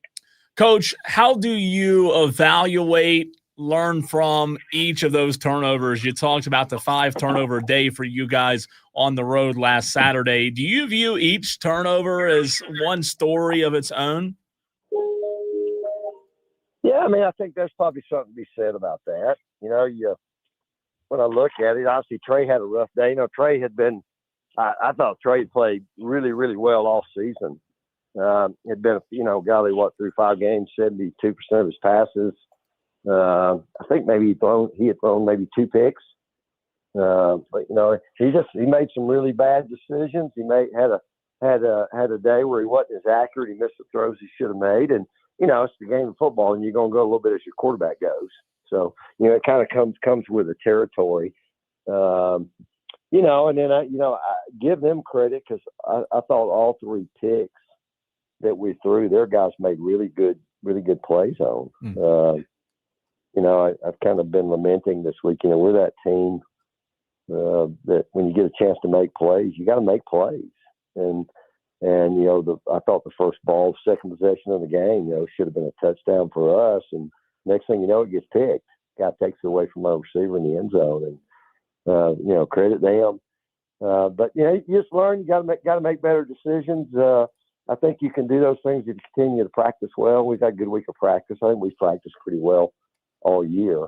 But it's just playing with physicality and playing really hard, and then play like you've been coached to play. And those are just things we got to continue to get pushed across as coaches. That's our responsibility, and I think our guys will respond. Coach, the good news is, even though it was a tough day, it only counts as 1 loss. So, as they always say, you try not to let it beat you twice. As you turn the page and you start looking up I-85 to Wofford and those Terriers, what does Wofford do that you think can kind of give your Furman team some fits? Obviously, they figured some things out and put up 31 points on the board against Norfolk State last week. Yeah, I mean, you watch them, it's kind of interesting. Our seasons, when you look at it, we've won a bunch of close games and they've lost a bunch of close games, and I think in those games, it's probably 2 plays, really make the difference, and so I think very little difference there. I think, when you watch them, if you watch everything, which I do, I think they've played really, really good defense all year long. I think they got a good scheme. It's a little different from stuff we've seen, maybe how they play, do some different things coverage-wise. But, they play really hard. You can tell they're well coached. And again, at the end of the name of our game, when you play defense is keeping people from scoring. And, probably one of the best statistics is scoring defense. They've done a really good job there. I think offensively, they've played 3 quarterbacks in 6 games. I don't know that somebody, I think, told me they had 6 quarterbacks on their roster, and all 6 of them were new guys. Wow. Either high school guys or transfer guys. Played a guy a week ago who's a big kid, 6'5", 220 guy that played well for him. I'd be shocked if we don't, and that's the first time really he's played. I'd be shocked if we don't see him on Saturday. I just think the element he brought to the game was the ability to complete passes, make throws. And, by doing that, they ran the ball better, which I think, the pass game has a lot to do with that. I think they want to be a balanced football team, more run it. Their kid is certainly not a mobile guy like we have seen out of a lot of guys.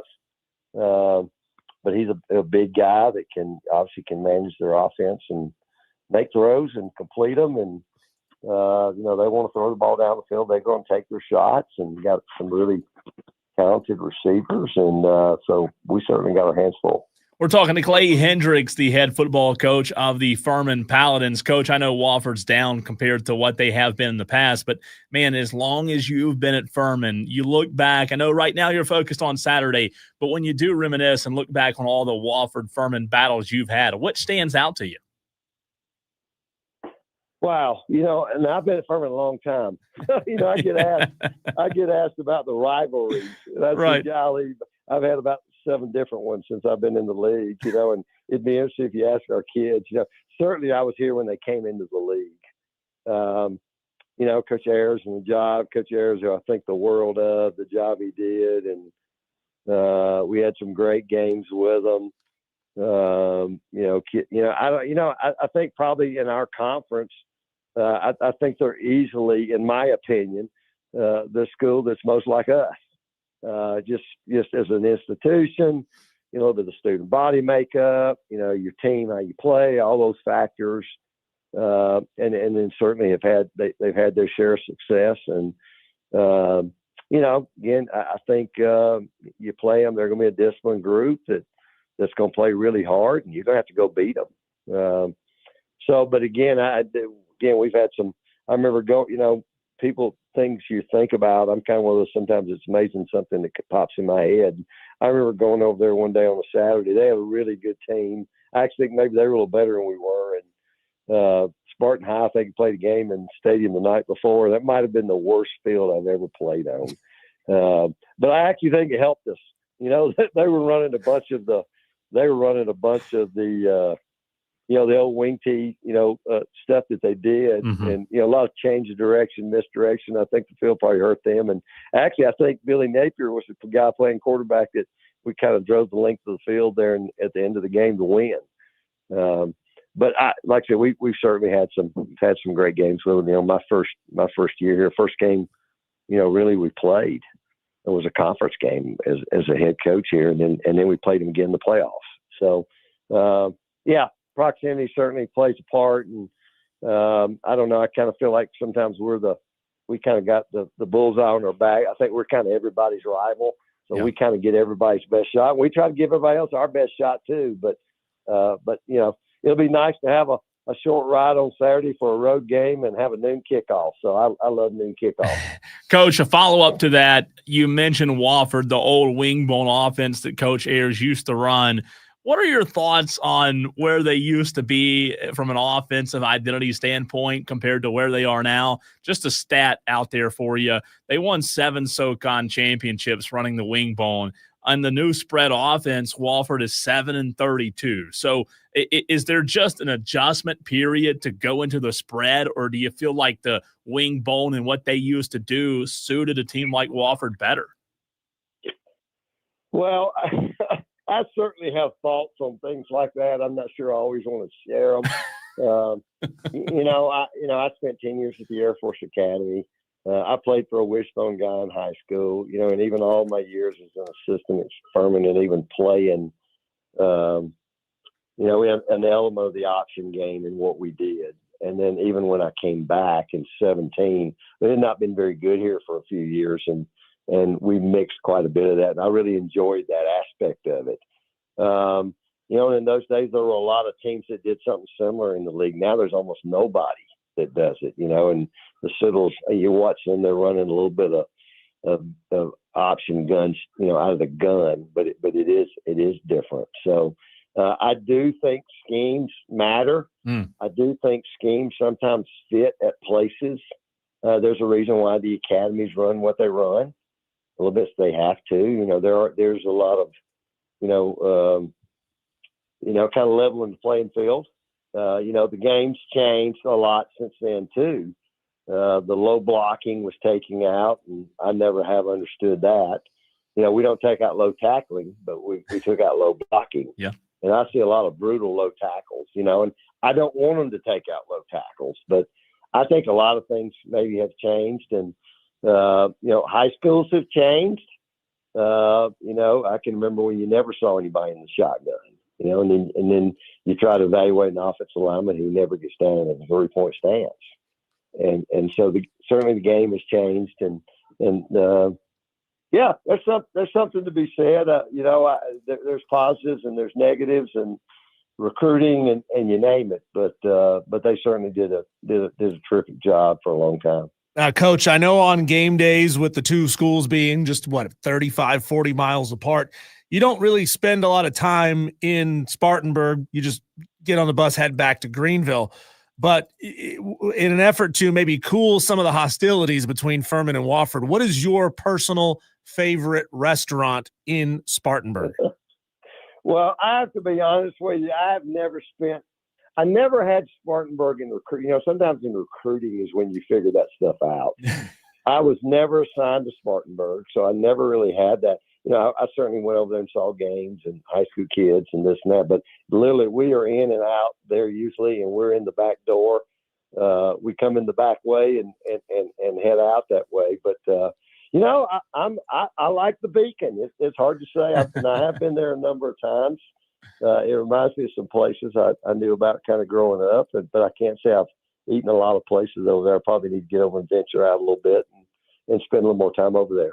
Coach, you say a lot, and other coaches say a lot as well. We want to make it about us and not the opposition. Obviously, a big one on Saturday against Wofford. But right now, with this Thursday practice concluding, what's the biggest thing that we as a team at Furman, when you're talking to your team, you included on that that you feel like the team has to get better on at this point in the season? Well, I think there's times where we show up not a very good fundamental football team, and that's a reflection on me, and so but at times we do, so I think that's something that's got to be a focus. And, really it's interesting even playing them and playing the proximity game that it is, and, the rivalry part of it. I just, the focus for us has just been kind of the faceless opponent. And it doesn't matter who it is. Yeah, we got to pay attention to the X and O's and what they do offensively and defensively, and who are their key guys. And you need to know where certain guys are. But really, it truly is more about us. And can we just we got to get back doing the things that we've done at Furman for a long time, and that's playing incredibly hard. Being out physicaling our opponent, and then just let's play the way our coaches have coached us to play. I told them. The old saying, you as a coach, you're either coaching it or you're tolerating it. Mm-hmm. And I don't think we've been coaching it, and we sure are not going to tolerate it. So there's just some things we got to do better. And again, it doesn't matter if it's them or anybody else this week. It's about us doing the things that we have to do to be successful and win games. Coach, prior to last week, Trey Hedden was off to a really good start to a season. And we talked about it earlier. Tough game for him last week. How does Trey get his head screwed back on right? How have you kind of imparted that knowledge onto him, being just a sophomore, that, you got to be a goldfish. You can't think about it too much. And how good of a job has he done kind of turning that corner? I think he's been great. Trey's a true sophomore. Really played really, really well. And then Saturday, he just missed some throws you almost come to expect him to make. And I think he will. And, he didn't become a bad quarterback. We didn't become a bad team. But I just say he works at it extremely hard, has a great understanding of what we're trying to do, and for him, it's, let's manage the game. Let's go where we're supposed to go with the ball. Let's don't do things that hurt Furman, and we got to take care of the football, and really that was kind of as young as we were a year ago. We're still a little bit of a young football team. Just the big nemesis the whole year was just turning the football over. And obviously that we've done a pretty good job of that this year. And, I'm thinking it's a one-time deal. I mean, again, give them credit. They made a bunch of good plays, and we didn't make enough. We've been down a receiver. We lost Jakeet Hamilton on the fourth play of the game. And, to think that doesn't kind of affect you in a little bit of your playing. Yeah, it had a little bit of effect, but we got enough guys there that can step up and play. And Trey's been a really good leader for us as a young guy. You can see that just a little bit how even you can watch the older offensive line guys and how they respond to him. So got a lot of respect, a lot of confidence in him, and, expect him to go play well Saturday. Coach, as always, we appreciate your time. Best of luck Saturday. We'll talk to you next week. That'd be great. Great being with you. Thank you. Absolutely. Thanks, Coach. Clay Hendrix, head football coach of the Furman Paladins. I love what he said there about Wofford. And I didn't mean to put him in a bad spot, Diesel, but he said when I asked him the question, I have a lot of thoughts on them going away from the wing bone and only having won 7 games since. That doesn't mean I can share them all, but I think he and others realized that, to his point, scheme matters. And, man, Wofford has been a shell of themselves after they left the wing bone. Yeah, it's interesting how programs can transition away from non-traditional or older styles of offense. I mean, Georgia Southern took them a long time to square away, moving away from the triple option offense. And it's crazy. It took them a while. For a while, seeing them throw a forward pass more than about 5 yards was a crazy sight. But, sometimes modernizing is not always the best way to do things. Last call for upset picks and a little baseball update, score update next.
Tolos, your last opportunity for today to get your upset picks in 844-326-3663. It's the Hub City Spartan Burgers text line. You better get them in at this very moment. We're about 15 shy of where we should be right now. Tolos, 15? Get it in gear. Let's do it. Get it in gear. 15 Unless you're driving shy. an electric car. There are no gears in electric cars. You just mash that gas pedal. Diesel, a quick update for you before we get into tonight's slate of sports. Brewers-Dodgers tied at 1, early scoring, bottom of the second. This is game 3 of the NLCS. The Dodgers lead the series 2-0. And frankly, the Dodgers look unbeatable. They really do, but it's tied up 1-1. I don't know. Brewers down 2-0. Are we giving them a chance, or is the series a wash? Man, it makes you say, is there any chance that they send this thing to 5? I mean, because I love beer, I'm gonna say the Brewers get it done tonight. The Brewers. I like it. We'll see. The Brewers need it big. And then tonight at 8:33 on FS1 Blue Jays, Mariners, Seattle. They lead the series over Toronto 2-1. Seattle favorite tonight, -125 on the money line. Blue Jays with a big win last night, though, 13-4. College football tonight, Diesel. Any interest in tonight's matchup between East Carolina and Tulsa? I would probably still rather watch that game, even though East Carolina has burned me twice this year. I'd probably watch that than Major League Baseball playoffs. I just can't get into these playoffs, man. I will peek over at East Carolina Tulsa tonight, but I will watch the MLB playoffs over that, and I will also watch Steelers Bengals over that as well. If you told me East Carolina and Tulsa was going to be a close, good game, sign me up. I'm all in. I just can't get into it if it's a blowout. I have been like super engaged, believe it or not, with these baseball playoffs. And then I don't know how I feel about tonight's NFL game. The Bengals without a quarterback. I mean, Joe Flacco's 92 and a half, I think now. And Hendrickson out. Hendrickson out's tough too. The best defensive player. We're just not getting the best that these two teams have to offer. No, and that's that. Who was it talking about that this morning? Somebody on the Pat McAfee show was talking. Maybe it was Mike McCarthy. I think it was Mike McCarthy, Diesel, on the Pat McAfee show talking about just how it seems like every year in the NFL we're seeing more and more big injuries to big stars that are, the Joe Burrows, the Lamar Jackson. Doesn't it seem like everybody's out right now? I know how we fix this, Cole. Load management. Less games. But that'll never happen because money's involved, right? Money's the, it's going to keep the wheels turning. Oh, that's how they're going to end up adding another game. And add another game 5 years from now, because eventually we'll be at a 20-game schedule. No. You'll have bigger and bigger and bigger rosters. I mean, that's the only way to do it. I mean, I do wonder if you could mitigate some of these injury issues. Maybe not the quarterback position, because QB1, best quarterback's going to play no matter what. Sure. But if you would allow the 53-man roster to expand to 65 or so, if you could add some more depth, maybe you could rotate some guys in, maybe you could mitigate some injuries. It's hard to say that would really work. It feels like there's just so many more injuries nowadays, man. It's unfortunate, with especially, not to act like other positions aren't important, but like the biggest positions, the stars, when the Joe Burrow and Lamar Jackson are two of the biggest quarterbacks and the biggest names, Diesel, in the NFL, and they're both hurt. They're just flimsy. They're soft. They're not. They need to toughen up. I guess that's the answer. Eat more or drink more milk and eat more chicken. Right. Be sure to drink your Ovaltine. Yeah. Whatever. What? Oval? What? Whoa. Are we just finding out at 6:52:02 on Thursday, October 16th, that you don't know A Christmas Story? Oh, Christmas Story, the movie. Good save. Yeah, the movie. Movie. Totally. Ovaltine. In the movie, The Christmas. You don't know. I don't watch movies every night when I go home. I don't watch movies. It's a classic. They play it every year. But back to back to back. If I watch something once a year, you expect me to remember it's once it's a one year. of the great lines. But it's not as good as Christmas Vacation, though. You're right. You are right about that. I'm glad Thank you. we can agree. Thank you. Tolos, we'll be back to do it again tomorrow. I'll be here. Cole will be there somewhere. Where will you be? Burns tomorrow. You'll be at Burns Yep. tomorrow. Burns Live from the hosting press East box. Side. Yep. All right. Tolos.